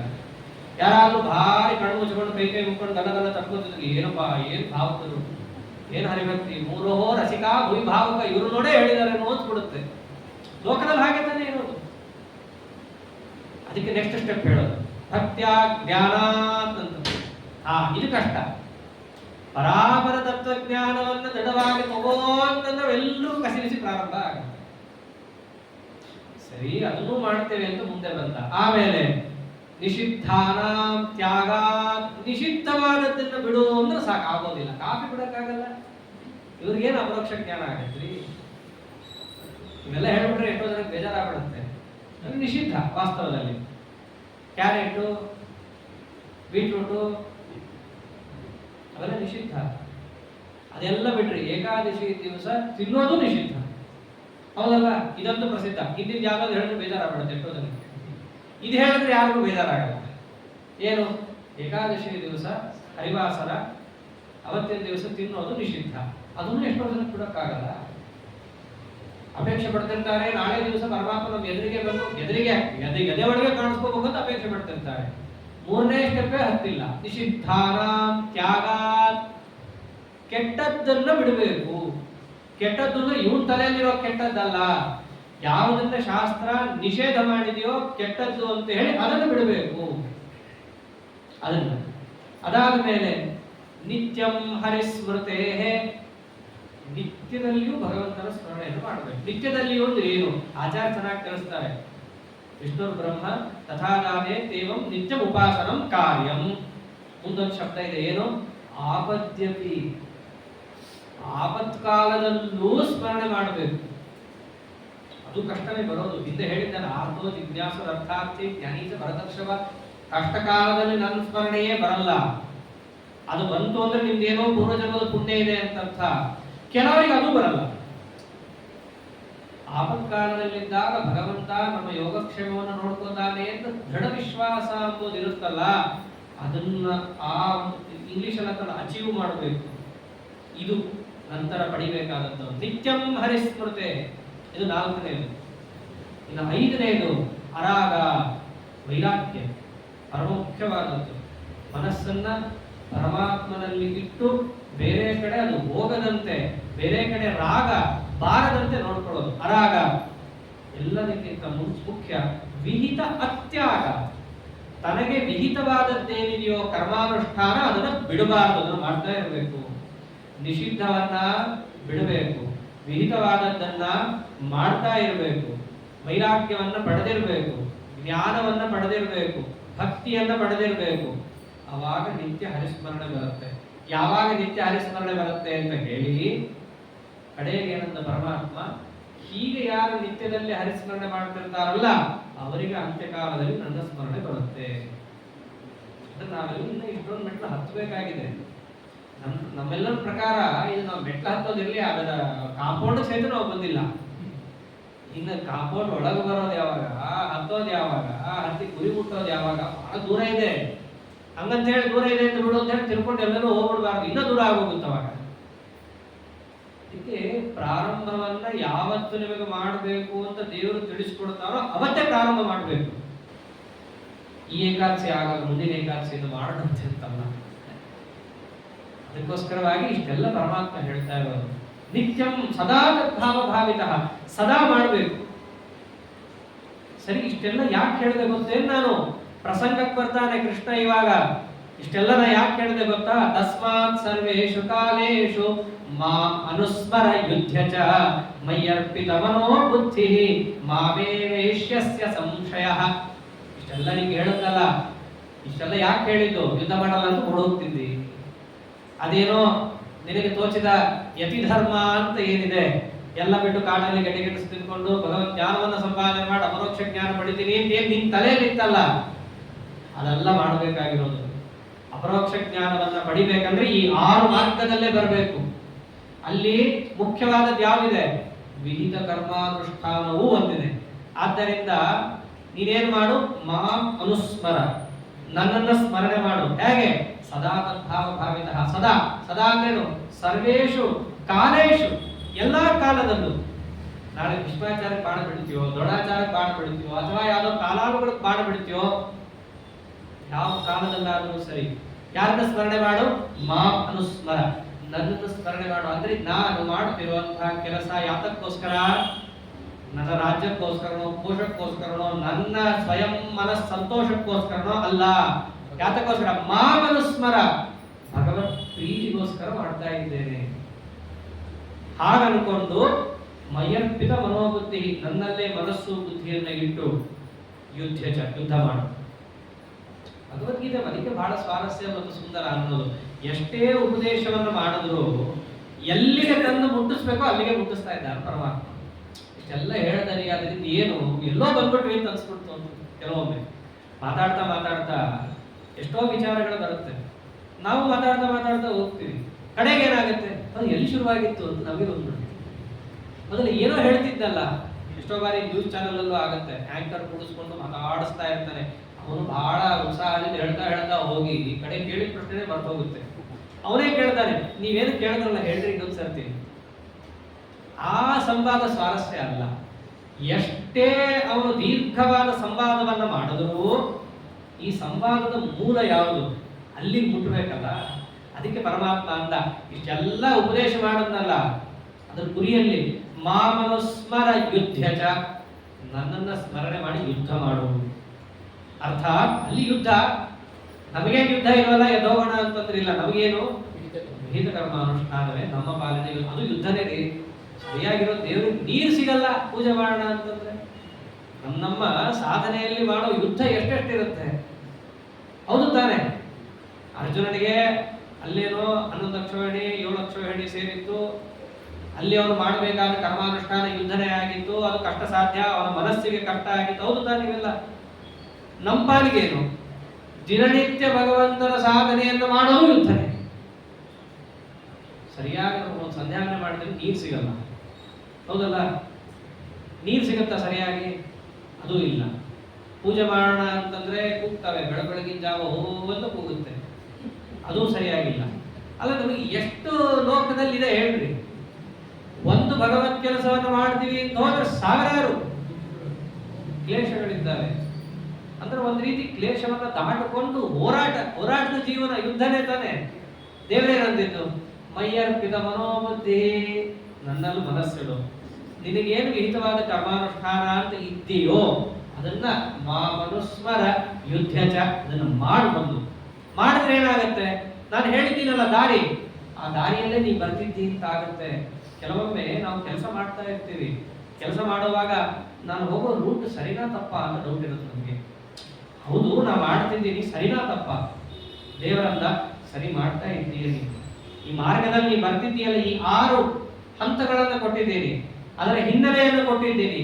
ಈ ಒಂದು ಹಿನ್ನೆಲೆಯಲ್ಲಿ ಯಾವುದೋ ಒಂದು ಸ್ರೋತಸ್ಸಿನಲ್ಲಿ ನೀನು ಸೇರಿಕೊಂಡರೂ ಮನಸ್ಸಿನಲ್ಲಿ ಸಂಶಯ ಇಟ್ಕೋಬೇಡ. ದೇವರನ್ನ ಮಾಮೇ ವೇಶ್ಯಸಿ ಅಸಂಶಯ, ಇದರಲ್ಲಿ ಯಾವ ಸಂಶಯ ಇಟ್ಕೋಬೇಡ, ನನ್ನ ಹತ್ರನೇ ನೀ ಬರ್ತೀಯ. ನಮಗೆ ಅದಕ್ಕೆ ಭಗವದ್ಗೀತೆಯನ್ನು ನೋಡಿದಾಗ ಏನಾಗುತ್ತೆ, ಸಂಶಯಗಳೆಲ್ಲ ಪರಿಹಾರ ಆಗ್ತಾ ಹೋಗುತ್ತೆ. ಎಷ್ಟೋ ಜನಕ್ಕೆ ಹೌದು ಇದೇನೋ ನೀವು ದೇವ್ರ ಮಾರ್ಗ ಅಂತಂತೀರಿ, ಅಧ್ಯಾತ್ಮ ಮಾರ್ಗ ಅಂತಂತೀರಾ, ನಾವು ಏನೋ ಮಾಡ್ತಾ ಇದ್ದೀವಿ, ನಾವು ಮಾಡ್ತಿರೋದು ಅದೇನಾ ಅಲ್ವಾ, ದೇವ್ರಿಗೆ ಮುಟ್ತಾ ಇದೀವೋ ಇಲ್ವೋ, ಇಲ್ಲ ಏನೋ ನಮ್ಮ ಖುಷಿಗೆ ನಾವು ಮಾಡ್ಕೋತಿದೀವೋ, ಯಾರೋ ಹೊಗಳ್ತಾರೆ ಅಂತ ನಾವು ಮಾಡ್ತಾ ಇದೀವೋ, ಅಥವಾ ನಾವು ಮಾಡ್ತಿದ್ರು ನಮಗೆ ತೃಪ್ತಿ ಆಗ್ತಿಲ್ಲ ಅಂದ್ರೆ ನಾವು ಮಾಡ್ತಿರೋದು ಸರಿ ಇಲ್ವೇನೋ. ಎಷ್ಟೋ ತರದ ಸಂಶಯಗಳು ನಮ್ಮ ತಲೆಗೆ ಬರ್ತಾ ಇರುತ್ತೆ. ಒಂದ್ಸರ್ತಿ ಇದನ್ನ ಅಮೂಲಾಗ್ರ ಕೇಳಿದಾಗ ನನ್ನ ಮನಸ್ಸಿಗೆ ಸಂತೋಷ ಆಗುತ್ತೋ ಬಿಡುತ್ತೋ ಅದು ಎರಡನೇದು. ಎಷ್ಟೋ ಸರ್ತಿ ಪಂಚಾಂಗದವರು 2 ಏಕಾದಶಿ ಹಾಕಿರ್ತಾರೆ. ನಿಜವಾಗಿಯೂ ಎದೆ ತಪ್ಕೊಂಡು ಹೇಳ್ರಿ, ಮನಸ್ಸು ಸಂತೋಷ ಇರುತ್ತಾ ಅವ್ರಿಗೆ? ಇರಬೇಕು, ಅದು ಇರಲ್ಲ. ಆದ್ರೆ ಯಾಕೆ ಮಾಡ್ತೀವಿ? ಮಾಡ್ತಾರೆ ಯಾಕೆ ಸಜ್ಜನರು? ಇದು ದೇವರಿಗಂತೂ ಪ್ರೀತಿ ಆಗತ್ತೆ, ಭಗವತ್ ಪ್ರೀತಿ ಆಗತ್ತೆ ಈ ಮಾರ್ಗದಲ್ಲಿದ್ರೆ. ಅಂದ್ರೆ ಒಂದೇನೋ ನಿಶ್ಚಯ ಇದೆ, ವಿಶ್ವಾಸ ಇದೆ, ನಮ್ಮ ಮನಸ್ಸಂತೋಷವೇ ಯಾವಾಗಲೂ ಪ್ರಯೋಜನ ಆಗಬೇಕಾಗಿಲ್ಲ. ಇದು ಮೊದಲನೇದು. ಎಷ್ಟೋ ಕೆಲಸದಲ್ಲಿ ಕೆಲವೊಮ್ಮೆ ಧರ್ಮಶಾಸ್ತ್ರ ಅರ್ಧಂಬರ್ಧ ಕೇಳಿ ಅನರ್ಥ ಆಗೋದೇ ಜಾಸ್ತಿ. ಏಕಾದಶ ಸ್ಕಂದದಲ್ಲಿ ಒಂದು ಮಾತು ಬರುತ್ತೆ, ಮನಃಪೂತಂ ಸಮಾಚಾರ ಇದೊಂದು ಬರುತ್ತೆ. ನಿಮ್ಮ ಮನಸ್ಸಿಗೆ ಯಾವ್ದು ಸರಿ ಅಂತ ತೋರುತ್ತೋ ಅದನ್ನು ಮಾಡ್ರಿ ಅಂತ. ಅಂದ್ರೆ ಏನು ಅರ್ಥ? ಅವ್ರವ್ರ ಮನಸ್ಸಿಗೆ ತೋಚಿದ್ದು ಅವ್ರವ್ರು ಮಾಡ್ಕೊಂಡು ಹೋಗ್ಬಿಟ್ರೆ ಜಗತ್ತೆಲ್ಲ ಅಸ್ತವ್ಯಸ್ತ ಆಗೋಗುತ್ತೆ. ಅಲ್ಲಿ ಮನಃಪೂತ ಅಂದ್ರೆ ಏನು? ಹೇಳಿದ ವಿಧಿಗಳಲ್ಲಿ ಈ ಅನುಷ್ಠಾನ ನನ್ನ ಯೋಗ್ಯತೆಗೆ ತಕ್ಕುದಾದದ್ದು ಅಂತ ಹೇಳಿ ನಿಮ್ಮ ಮನಸ್ಸಿಗೆ ಯಾವುದು ಅನುಕೂಲವಾಗುತ್ತೋ ಅದನ್ನ ಮಾಡಿ ಅಂತ ಹೇಳಿರೋದು. ಅದಕ್ಕೆ ಆಚರೇತ ಅಂತ ಹೇಳೋದು, ಬರೀ ಆಚರೇತ ಅಂತ ಹೇಳಿಲ್ಲ, ಚೆನ್ನಾಗಿ ಮಾಡೋದು, ಚೆನ್ನಾಗಿ ಹೇಳು ವಿಹಿತವಾದದ್ದನ್ನ. ಎಷ್ಟೋ ಇದೆ ಲೋಕದಲ್ಲಿ ಈಗಲೇ ತಗೊಳ್ಳೋದಾದ್ರೆ, ವಾಸ್ತವದಲ್ಲಿ ಭಗವತ್ ಪೂಜೆಯನ್ನು ಮಾಡಬೇಕಾಗಿರೋದು ಯಾವ ನೀರಲ್ಲಿ? ಬಾವಿ ನೀರಲ್ಲಿ. ಕಡೆ ಪಕ್ಷ ಗಂಗಾ ನದಿಯಲ್ಲಿ ಮಾಡೋದು ಶ್ರೇಷ್ಠ. ನದಿ ತಾರತಮ್ಯ ಸ್ತೋತ್ರದಲ್ಲಿ ಮಂತ್ರಾಲಯ ಪ್ರಭುಗಳೇ ಹೇಳ್ಕೊಂಡು ಬರ್ತಾರೆ. ಕಡೆ ಯಾವುದು? ಉಪೋದಕಂ ಅಧಮಾಧಮಂ, ಬರೀ ಅಧಮವಲ್ಲ, ಅಷ್ಟು ಕೆಳಗಿದೆ. ಈಗ ನಮಗಿದೆಯಾ? ಬೆಂಗಳೂರಲ್ಲಿ ಇದೆಯಾ? ಬೋರೇ ಗತಿ ಇಲ್ಲ. ಸಿಕ್ಕ ಅಪಾರ್ಟ್ಮೆಂಟ್ ಎಲ್ಲ 1000-2000 ಅಡಿ ಹಾಕಿ ಇದ್ದ ಬಂದ ನೀರನ್ನು ಎಳೆದು ಇನ್ನೇನು ನೀರು ಭೂಮಿಗೆ ಹೋಗಬಾರ್ದು ವ್ಯವಸ್ಥಿತವಾಗಿ ಮಾಡಿಟ್ಟಿದ್ದಾರೆ. ಬರೋದು ನಲ್ಲಿ ನೀರು, ಅದೂ ದಿನ ಬಿಟ್ಟು ದಿನ ಬಂದ ಪುಣ್ಯ. ಅವಸ್ಥೆ ಇದೆಯಲ್ಲ ಹೀಗೆ, ವಾಸ್ತವದಲ್ಲಿ ಲೋಕದಲ್ಲಿ ಇದೆಯಲ್ಲ. ಏನ್ ಮಾಡೋಣ ಅವಾಗ? ಏನ್ ಮಾಡ್ಬೇಕು ಅಂತ ಕೇಳ್ತಾರೆ. ಏನ್ ಪೂಜೆ ಬಿಟ್ಬಿಡೋಣ? ನೋಡ್ರಿ ನೀರು ಸಿಗ್ತಾ ಇಲ್ಲ, ಅದಕ್ಕೇನು ಪೂಜೆ? ಹಾಗೆಲ್ಲ ಮಾಡಬಾರ್ದಲ್ಲ. ಅದಕ್ಕೆ ಮನಃಪೂತಂ ಸಮಾಚಾರ. ಇದ್ದದ್ದರಲ್ಲಿ ಯಾವುದು ಪವಿತ್ರ ಅಂತ ನಿನಗೆ ಪರಮಾತ್ಮ ಕೊಟ್ಟಿದ್ದಾನೋ ಅದರಲ್ಲಿ ಮಾಡು. ಅದರ ಜೊತೆ ಪಶ್ಚಾತ್ತಾಪ ಬುದ್ಧಿ ಇರಬೇಕು. ಹೌದು, ಅದನ್ನು ಮಾಡಬೇಕಿತ್ತು, ನಮಗೆ ಆಗ್ತಿಲ್ಲ, ಹಾಗಾಗಿ ನಾವು ಪರಮಾತ್ಮ ಮುಂದೇನಾದ್ರೂ ನಮಗಂಥ ಏನ್ ಪಾಪಕರ್ಮ ಮಾಡಿದ್ನೋ ಗೊತ್ತಿಲ್ಲ, ಈಗ ನನ್ಗೆ ಮಗದಿದೆಯಾ ಅಂಥ ಒಂದು ಯೋಗ್ಯವಾದ ಸ್ಥಿತಿಗತಿಯಲ್ಲಿ ನನ್ನನ್ನು ನೀನೇ ಇಟ್ಟು ನಿನ್ನ ಪೂಜೆಯನ್ನು ನೀನೇ ಮಾಡಿಸ್ಕೊಂಡು ಪ್ರಾರ್ಥನೆ ಮಾಡಬೇಕೇ ಹೊರತು ಸಿಕ್ಕಿರೋದೇ ಇದು ನಮ್ಗೆ ಅಕ್ವಗಾರನೇ ಪವಿತ್ರ ಅಂತ ಹೇಳಿ ವಾಕ್ಯಾರ್ಥ ಮಾಡೋದಿದೆಯಲ್ಲ, ಇದು ತಪ್ಪು. ಅದನ್ನೇ ಹೇಳ್ತಾರೆ ಪರಮಾತ್ಮ ಇಲ್ಲೆಲ್ಲ. ಈ ಮಾರ್ಗದಲ್ಲಿ ನಾವು ನಡಿಬೇಕು. ಈ ಮಾರ್ಗದಲ್ಲಿ ನಾವು ಹೋಗ್ತಾ ಇದ್ದಾಗ ನಮಗೆ ಯದ್ಯಪಿ ಅದು ಕೆಲವೊಮ್ಮೆ ಸಮಂಜಸ ಅನ್ಸಲ್ಲಪ್ಪ, ನಮಗೆ ಯಾಕೋ ಕಸಿಬಿಸಿ ಆಗ್ತಾ ಇರುತ್ತೆ. ಅಂಗಾರಾಕ್ಷತೆ ಚೆನ್ನಾಗಿ ಆಫೀಸ್ ಕರ್ಕೊಂಡು ಹೋಗಿ ನಮಗೆ ಕಸಿಬಿಸಿ ಅಪ್ಪ, ಏನ್ ಮಾಡ್ತೀವಿ? ಅದು ವಾಸ್ತವದಲ್ಲಿ ಇದೆಯಲ್ಲ, ವೈಷ್ಣವ ಚಿಹ್ನೆಯನ್ನ ಧಾರಣೆ ಮಾಡಬೇಕಾದದ್ದು ವಾಸ್ತವ. ಆಗ್ತಿಲ್ಲ ಅನ್ನೋದನ್ನ ಧೈರ್ಯವಾಗಿ ಹೇಳ್ಕೊಂಡು ತಿರುಗೋದಲ್ಲ. ಮನಸ್ಸಲ್ಲಿ ಆ ಒಂದು ಲಜ್ಜಾ, ಭಯ ಮತ್ತು ಪರಮಾತ್ಮ ನಮಗೆ ಈ ಕೆಲಸವನ್ನು ನಮ್ಮಿಂದ ಮಾಡಿಸ್ತಿಲ್ವಲ್ಲಪ್ಪ ಅಂತ ಹೇಳಿ ಆ ಆರ್ತತೆ ಮನಸ್ಸಿನಲ್ಲಿ ಇರಬೇಕು. ಅದು ಮಾರ್ಗ. ಹಾಗೆ ನಾವು ಇದ್ವಾ, ಸ್ವಲ್ಪನಾದ್ರೂ ಇದ್ವಾ, ಅದು ಪರವಾಗಿಲ್ಲ. ಸ್ವಲ್ಪ ಮಪ್ಪೆಸ್ತೆ ಧರ್ಮಸ್ಥೆ ತ್ರಾಯತೆ ಮಹತೋಭಯ. ಆ ಮಾರ್ಗದಲ್ಲಿ ನಾವು ಇದ್ದೀವಿ ಅಂತ ನಮಗೆ ನಾವೇ ಸ್ಪಷ್ಟವನ್ನು ತಂದ್ಕೋಬೇಕು. ಹಾಗೆ ನಾವು ಮಾಡ್ತಾ ಮಾಡ್ತಾ ಎಲ್ಲಿ ಮುಟ್ಟಬೇಕು? ನಿತ್ಯಂ ಹರಿಸ್ಮೃತೆ, ನಿತ್ಯದಲ್ಲಿಯೂ ಭಗವಂತನ ಸ್ಮರಣೆಯನ್ನು ಮಾಡುವ ಹಾಗಾಗಬೇಕು. ಇದೆಲ್ಲ ಕೇಳಿದ್ರೆ ಆಗೋದೆಲ್ಲ ಬಿಡಪ್ಪ ಅನ್ಸ್ಬಿಡುತ್ತೀವೆಲ್ಲ. ಏನೋ ಆಚಾರ್ಯ ಹೇಳ್ತಾ ಇದ್ದಾರೆ, ಏಕಾದಶಿ ಉಪವಾಸ ಇದು ಆಗೋದೆಲ್ಲ ಬಿಡೋದಲ್ಲ. ಸುಮ್ಮನೆ ನಾವು ಕೇಳಬೇಕು, ಕೇಳಿದ್ರೆ ಪುಣ್ಯ ಬರುತ್ತಂತೆ, ಪಾಪ ಹೋಗುತ್ತಂತೆ ಕೇಳ್ತೀವಿ. ಹೇಗೆ ಇದನ್ನು ನಾವು ಜೀವನದಲ್ಲಿ ಇಂಪ್ಲಿಮೆಂಟ್ ಮಾಡೋದು? ಅದಕ್ಕಂದ ದೇವರು ಅಭ್ಯಾಸ ಯೋಗಯುಕ್ತೇನ ಚೇತಸಾ ನನ್ಯಗಾಮಿನ ಪರಮಂ ಪುರುಷಂ ದಿವ್ಯಂ ಯಾತಿ ಪಾರ್ಥಾನು ಚಿಂತಯನ್. ಒಂದೇ ದಿನಕ್ಕೆ ಬಾ ಅಂದ್ರೆ ಬರಲ್ಲ. ಎಲ್ಲದಕ್ಕೂ ಮುಖ್ಯ ಯಾವುದು ಗೊತ್ತೇನು? ಚೇತಸ. ಎಲ್ಲದಕ್ಕೂ ಮುಖ್ಯ ಮನಸ್ಸು. ಅದನ್ನೇ ಹಿಂದಿಂದ ಹೇಳ್ತಾ ಬಂದ. ಕನ್ನಡದಲ್ಲೂ ಒಂದು ಗಾದೆ ಇದೆಯಲ್ಲ, ಮನಸ್ಸಿದ್ದರೆ ಮಾರ್ಗ.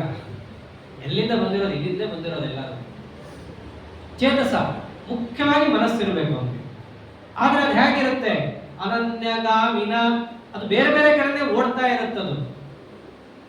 ಅದನ್ನ ನೀನು ಲಗಾಮಾಗಿ ಇಟ್ಕೋಬೇಕು. ಅದು ಅನ್ಯಗಾಮಿ ಆಗಬಾರ್ದು, ಅನನ್ಯಗಾಮಿ ಆಗಬೇಕು. ಕೃಷ್ಣ ಅಲ್ಲೇ ಬಂದಿದ್ದು ಸಮಸ್ಯೆ. ಅದು ಆಗೋದೇಗೆ? ಅದಕ್ಕಂದ ಅಭ್ಯಾಸ ಯೋಗಯುಕ್ತೇನ. ನಿಜ, ಒಂದೇ ದಿನಕ್ಕೆ ಬಾ ಅಂದ್ರೆ ಬರಲ್ಲ. ಅಭ್ಯಾಸ ಯೋಗಯುಕ್ತೇನ, ಅದಕ್ಕೆ ಬೇಕಾಗಿರೋದು ಅಭ್ಯಾಸ. 25 kg ಊಟ ಒಂದೇ ಸರ್ತಿಗೆ ಎತ್ತಕ್ಕಾಗಲ್ಲ ಮನುಷ್ಯಂಗೆ. ಹೌದು ತಾನೆ? ಬೆನ್ನು ಮುರಿದೋಗುತ್ತೆ. ಅದಕ್ಕೆ ಏನ್ ಮಾಡ್ತಾರೆ? ವ್ಯಾಯಾಮ ಶಾಲೆಯಲ್ಲಿ 5 kg ಎತ್ತಿಸ್ತಾರೆ, 10 kg ಎತ್ತಿಸ್ತಾರೆ, ಆಮೇಲೆ 10, 15, 20, ಕಡೆಗೆ ಅವನ ಒಂದು ಭಾರಕ್ಕಿಂತಲೂ ಹೆಚ್ಚಿನ ಭಾರವನ್ನು ಎತ್ತೋ ಸಾಮರ್ಥ್ಯವನ್ನು ತಂದ್ಕೋತಾರೆ. ಹಾಗಾಯ್ತು. ಲೋಕದಲ್ಲೆಲ್ಲ ಕಾಣಿಸ್ತಾ ಇದೆಯಲ್ಲ. ಅಭ್ಯಾಸ ಯೋಗಯುಕ್ತೇನ ಚೇತಸಾ ನನ್ಯಗಾಮಿನ. ಹಾಗೆ ನೀವು ದಿನನಿತ್ಯದ ಅಭ್ಯಾಸ, ಪ್ರತಿಕ್ಷಣದ ಅಭ್ಯಾಸ ಹೀಗೆ ನೀವು ಮಾಡ್ತಾ ಹೋದಾಗ ನಿತ್ಯಂ ಹರಿಸ್ಮೃತೆ, ಆಗ ಭಗವಂತನ ಸ್ಮರಣೆ ಬರ್ಲಿಕ್ಕೆ ಸಾಧ್ಯ. ಇದು ಬಹಳ ಚೆನ್ನಾಗಿರುತ್ತೆ. ಒಂದು ಅರ್ಥದಲ್ಲಿ ನಾವು ಯಾಕೆ ನಮ್ಮ ಹಿಂದಿನವರು ಸಂಧ್ಯಾವನ್ನೇ ಹಾಕೊಟ್ರು? ದೇವ್ರ ಪೂಜೆ ಅಂತ ಯಾಕೆ ಹಾಕೊಟ್ರು? ಪ್ರತಿನಿತ್ಯ ಅಂತೂ ನಮಗೆ ಮಾಡಬೇಕು ಎದ್ದಲ್ಲಿ, ಆದರೆ ಇಂತಿಷ್ಟು ಸಮಯವನ್ನು ನಿಯತವಾಗಿ ಮಾಡು. ಯಾರೋ ಒಂದು ಇಂಗ್ಲಿಷ್ ಅವರು ಹೇಳ್ತಾರೆ, ಇಂಗ್ಲಿಷ್ ಅವರ ಜಪಾನ್ ಅವರು ಹೇಳ್ತಾರೆ ಇದನ್ನು, ನಿಯತವಾದ ಸಮಯದಲ್ಲಿ ನಿಯತವಾದ ಕೆಲಸವನ್ನೇ ಮಾಡ್ತಾ ಇದ್ರೆ ಅದು ಇವನಲ್ಲಿ ಬಹಳಷ್ಟು ಬದಲಾವಣೆಗಳನ್ನು ತಂದುಕೊಡುತ್ತೆ ಅಂತ. ಅದು ಯಾವುದೋ ಥಿಯರಿ. ನಮ್ಮಲ್ಲದು ಅನಾದಿ ಕಾಲದಿಂದ ಬಂದಿದೆ. ಸ್ವಾರಸ್ಯ ಅಂದ್ರೆ ಏನ್ ಬಂದಿದೆ? ಸಂಧ್ಯಾ ಕಾಲದಲ್ಲಿ ಸಂಧ್ಯಾವಂದನೆ ಮಾಡೋದು, ಹೌದಲ್ಲ? ನಾವು ಮಾಡೋದೇ ಸೂರ್ಯವಂಶ. 10 ಗಂಟೆಗೆ ಎದ್ದು, ಅದು ಸೂರ್ಯನ ಪುಣ್ಯ ಇದ್ರೆ ಸೂರ್ಯನ ನಮ್ಮಿಂದ ಅರ್ಘ್ಯ. ಇದಲ್ಲ, ಎಷ್ಟು ನಿಯತವಾದ ಸಮಯ ಸಂಧ್ಯಾ ಕಾಲಕ್ಕೆ ಸಂಧ್ಯಾ ವಂದನೆ, ಸೂರ್ಯಾರ್ಘ್ಯ, ಗಾಯತ್ರಿ ಜಪ ಎಲ್ಲ ಹೇಳಿದಾರಲ್ಲ. ನಿಯತವಾಗಿ ಅದನ್ನು ಮಾಡಿಕೊಂಡು ಹೋದರೆ ನಮ್ಮಲ್ಲಿ ಲೌಕಿಕವಾದ ಬದಲಾವಣೆ ಜೊತೆ ಅಲೌಕಿಕವಾದದ್ದು ಏನಾಗುತ್ತೆ? ಪರಮಾತ್ಮನ ಸ್ಮರಣೆ ನಿಯತವಾಗಿ ಆಗುತ್ತೆ, ಹೌದಲ್ಲ? ಸಂಧ್ಯಾವಂದನೆ ಯಾಕೆ ಕೊಟ್ಟಿರೋದು ನಮಗೆ? ಬೇರೆ ಏನಲ್ಲ ಉದ್ದೇಶ, ಭಗವತ್ ಸ್ಮರಣೆ ಆಗಲಿ ಅಂತ. ದೇವ್ರ ಪೂಜೆ ಯಾಕೆ ಕೊಟ್ಟಿರೋದು? ಅವನ ಸ್ಮರಣೆ ಆಗಲಿ ಅಂತ. ನಾವು ಮಾಡೋದು ಯಾಕೆ ದೇವ್ರ ಪೂಜೆ? ನೈವೇದ್ಯ ಮಾಡೋದು. ದೇವ್ರ ಪೂಜೆ ಯಾಕೆ ಕೇಳ್ತಾರೆ? ದೇವ್ರ ಪೂಜೆ ಆಯ್ತಾ? ಸಾಮಾನ್ಯವಾಗಿ ಎಲ್ಲೋ ಮಠಕ್ಕೋ ಮಂದಿರಕ್ಕೋ ಯಾತಕ್ಕೆ ಫೋನ್ ಮಾಡ್ತಾರೆ? ದೇವ್ರ ಪೂಜೆ ಆಯ್ತೇನ್ರಿ ಅಂತ ಕೇಳ್ತಾರೆ. ನಾವು ದೇವ್ರ ಪೂಜೆ ಉದ್ದೇಶ ಇರಲ್ಲ, ಎದೆ ಹಾಕಿದ್ರ ಉದ್ದೇಶ ಬೇರೆ ಇರುತ್ತೆ. ಅದು ಲೋಕದಲ್ಲಿ ವ್ಯವಹಾರ ಬೇರೆ ಇದೆ. ಆ ವ್ಯವಹಾರ ಅಂತೂ ಇದೆ, ಹಿಂದಿಂದ ಬಂದಿದೆ. ಆ ವ್ಯವಹಾರದ ಹಿನ್ನೆಲೆ ಏನು? ಭಗವತ್ ಸ್ಮರಣ. ನಾವು ಯಾವುದೇ ಕೆಲಸವನ್ನು ಮಾಡ್ತಿದ್ರು ಅದರ ಉದ್ದೇಶ ಏನಾಗಿರ್ಬೇಕಾಗಿತ್ತು? ಭಗವತ್ ಸ್ಮರಣೆ. ಅದು ಒಂದೇ ದಿನಕ್ಕೆ ಬರಲ್ಲ. ಅದಕ್ಕೆ ನಮ್ಮಲ್ಲಿ ಏನ್ ಮಾಡಿದ್ರು? ಅಭ್ಯಾಸ ಯೋಗ ಯುಕ್ತೇನ ಚೇತಸ ನನ್ಯಗಾಮಿನ. ಅಭ್ಯಾಸ ಯೋಗವನ್ನ ಮನುಷ್ಯನಿಗೆ ಇಟ್ಟರು. ಅದಿದ್ದಾಗ ಏನಾಗತ್ತೆ? ಯಾತಿ ಪಾರ್ಥ ಅನುಚಿಂತಯನ್ ಅವನು ಆ ಪರಮಾತ್ಮನನ್ನ ಧ್ಯಾನ ಮಾಡುತ್ತಾ ಪರಮಂ ಪುರುಷಂ ದಿವ್ಯಂ ಯಾತಿ. ಆ ಪರಮ ಪುರುಷನಾದ ದಿವ್ಯಂ ಕ್ರೀಡಾದಿ ಗುಣಭರಿತನಾದ ಜಗತ್ ಸೃಷ್ಟ್ಯಾದ್ಯಷ್ಟ ಕರ್ತೃವಾದಂತಹ ಪರಮಾತ್ಮನನ್ನ ಅವಾಗ ಹೊಂದುತ್ತಾನೆ. ಧ್ಯಾನ ಮಾಡದೆ ಪರಮಾತ್ಮ ದಕ್ಕಲ್ಲ. ಧ್ಯಾನ ಒಂದೇ ದಿನಕ್ಕೆ ಬರಲ್ಲ.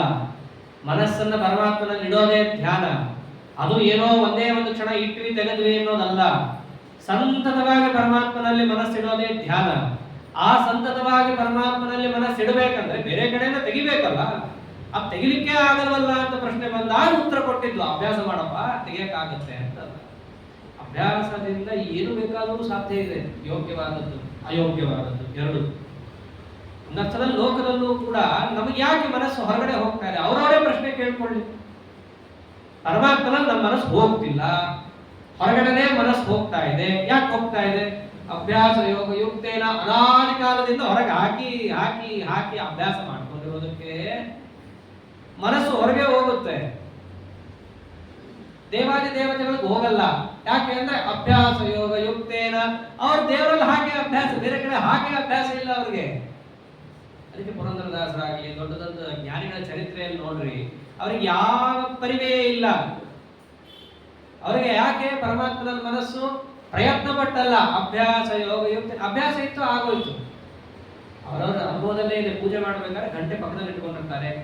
ಮಂಗಳಾರತಿ ಮಾಡ್ಬೇಕಂದ್ರೆ ಅನಾಮತ್ತ ಕೈ ತಾನೇ ಹೋಗುತ್ತಲ್ಲಿ, ಈ ಗಂಟೆ ಬಾರಿಸ್ಬೇಕು ಅಂತ ಹೇಳಿ. ಸ್ವಲ್ಪ ಬೇರೆ ಕಡೆ ಇಟ್ಕೊಂಡ್ರೆ ಅಲ್ಲೇ ಹೋಗ್ತಿರುತ್ತೆ ಕೈ, ಅದೇ ಜಾಗಕ್ಕೆ ಹೋಗ್ತಾ ಇರುತ್ತೆ. ಯಾಕೆಂದ್ರೆ ವರ್ಷಾನುಗಟ್ಟಲೆ ಹಾಗೆ ಅಭ್ಯಾಸ ಮಾಡಿ ಮಾಡಿ ಮಾಡಿ ಪ್ರಯತ್ನ ಇಲ್ಲದೆ ಪರಮಾತ್ಮನಲ್ಲಿ ಮನಸ್ಸು ಹೋಗೋದನ್ನ ಜ್ಞಾನಿಗಳು ಸಾಧನೆ ಮಾಡಿಕೊಂಡಿರ್ತಾರೆ. ಅದಕ್ಕೆ ಹೇಳಿದ್ದು ಅಭ್ಯಾಸವನ್ನು ಮಾಡಬೇಕು. ಯಾವತ್ತೋ ಒಂದಿನ ಮಾಡಿದ್ರೆ ಅದು ಸಾಧ್ಯ ಇಲ್ಲ. ಹಾಗೆ ಮಾಡಿದಾಗ, ಅಭ್ಯಾಸ ಮಾಡಿದಾಗ ಪರಮಾತ್ಮನ ಮನಸ್ಸಿಡಕ್ಕಾಗತ್ತೆ. ಅದನ್ನ ಧ್ಯಾನ ಅಂತ ಕರೀತಾರೆ. ಧ್ಯಾನ ಮಾಡಿದಾಗ ಪರಮಾತ್ಮನ ಹೊಂದಲಿಕ್ಕಾಗತ್ತೆ. ಈ ಮಾರ್ಗವನ್ನು ತಿಳಿಸಿಕೊಟ್ಟು, ಸರಿ ಹಾಗಿದ್ರೆ ಆ ಪರಮಾತ್ಮನ ಹೇಗೆ ಧ್ಯಾನ ಮಾಡಬೇಕು, ಯಾವ ರೀತಿಯಾಗಿ ಪರಮಾತ್ಮನನ್ನ ಧ್ಯಾನ ಮಾಡಬೇಕು ಅಂತ ಬಂದಾಗ ಆ ಪರಮಾತ್ಮನ ಧ್ಯಾನದ ಕ್ರಮ ಹೇಗಿದೆ ಅನ್ನೋದನ್ನ ಉತ್ತರ ಕೊಡುತ್ತಿದ್ದಾರೆ. ನಾಳೆ ದಿವಸ ಶ್ರೀಕೃಷ್ಣ ಅರ್ಪಣಮಸ್ತು. ಹರೇ ನಮಃ.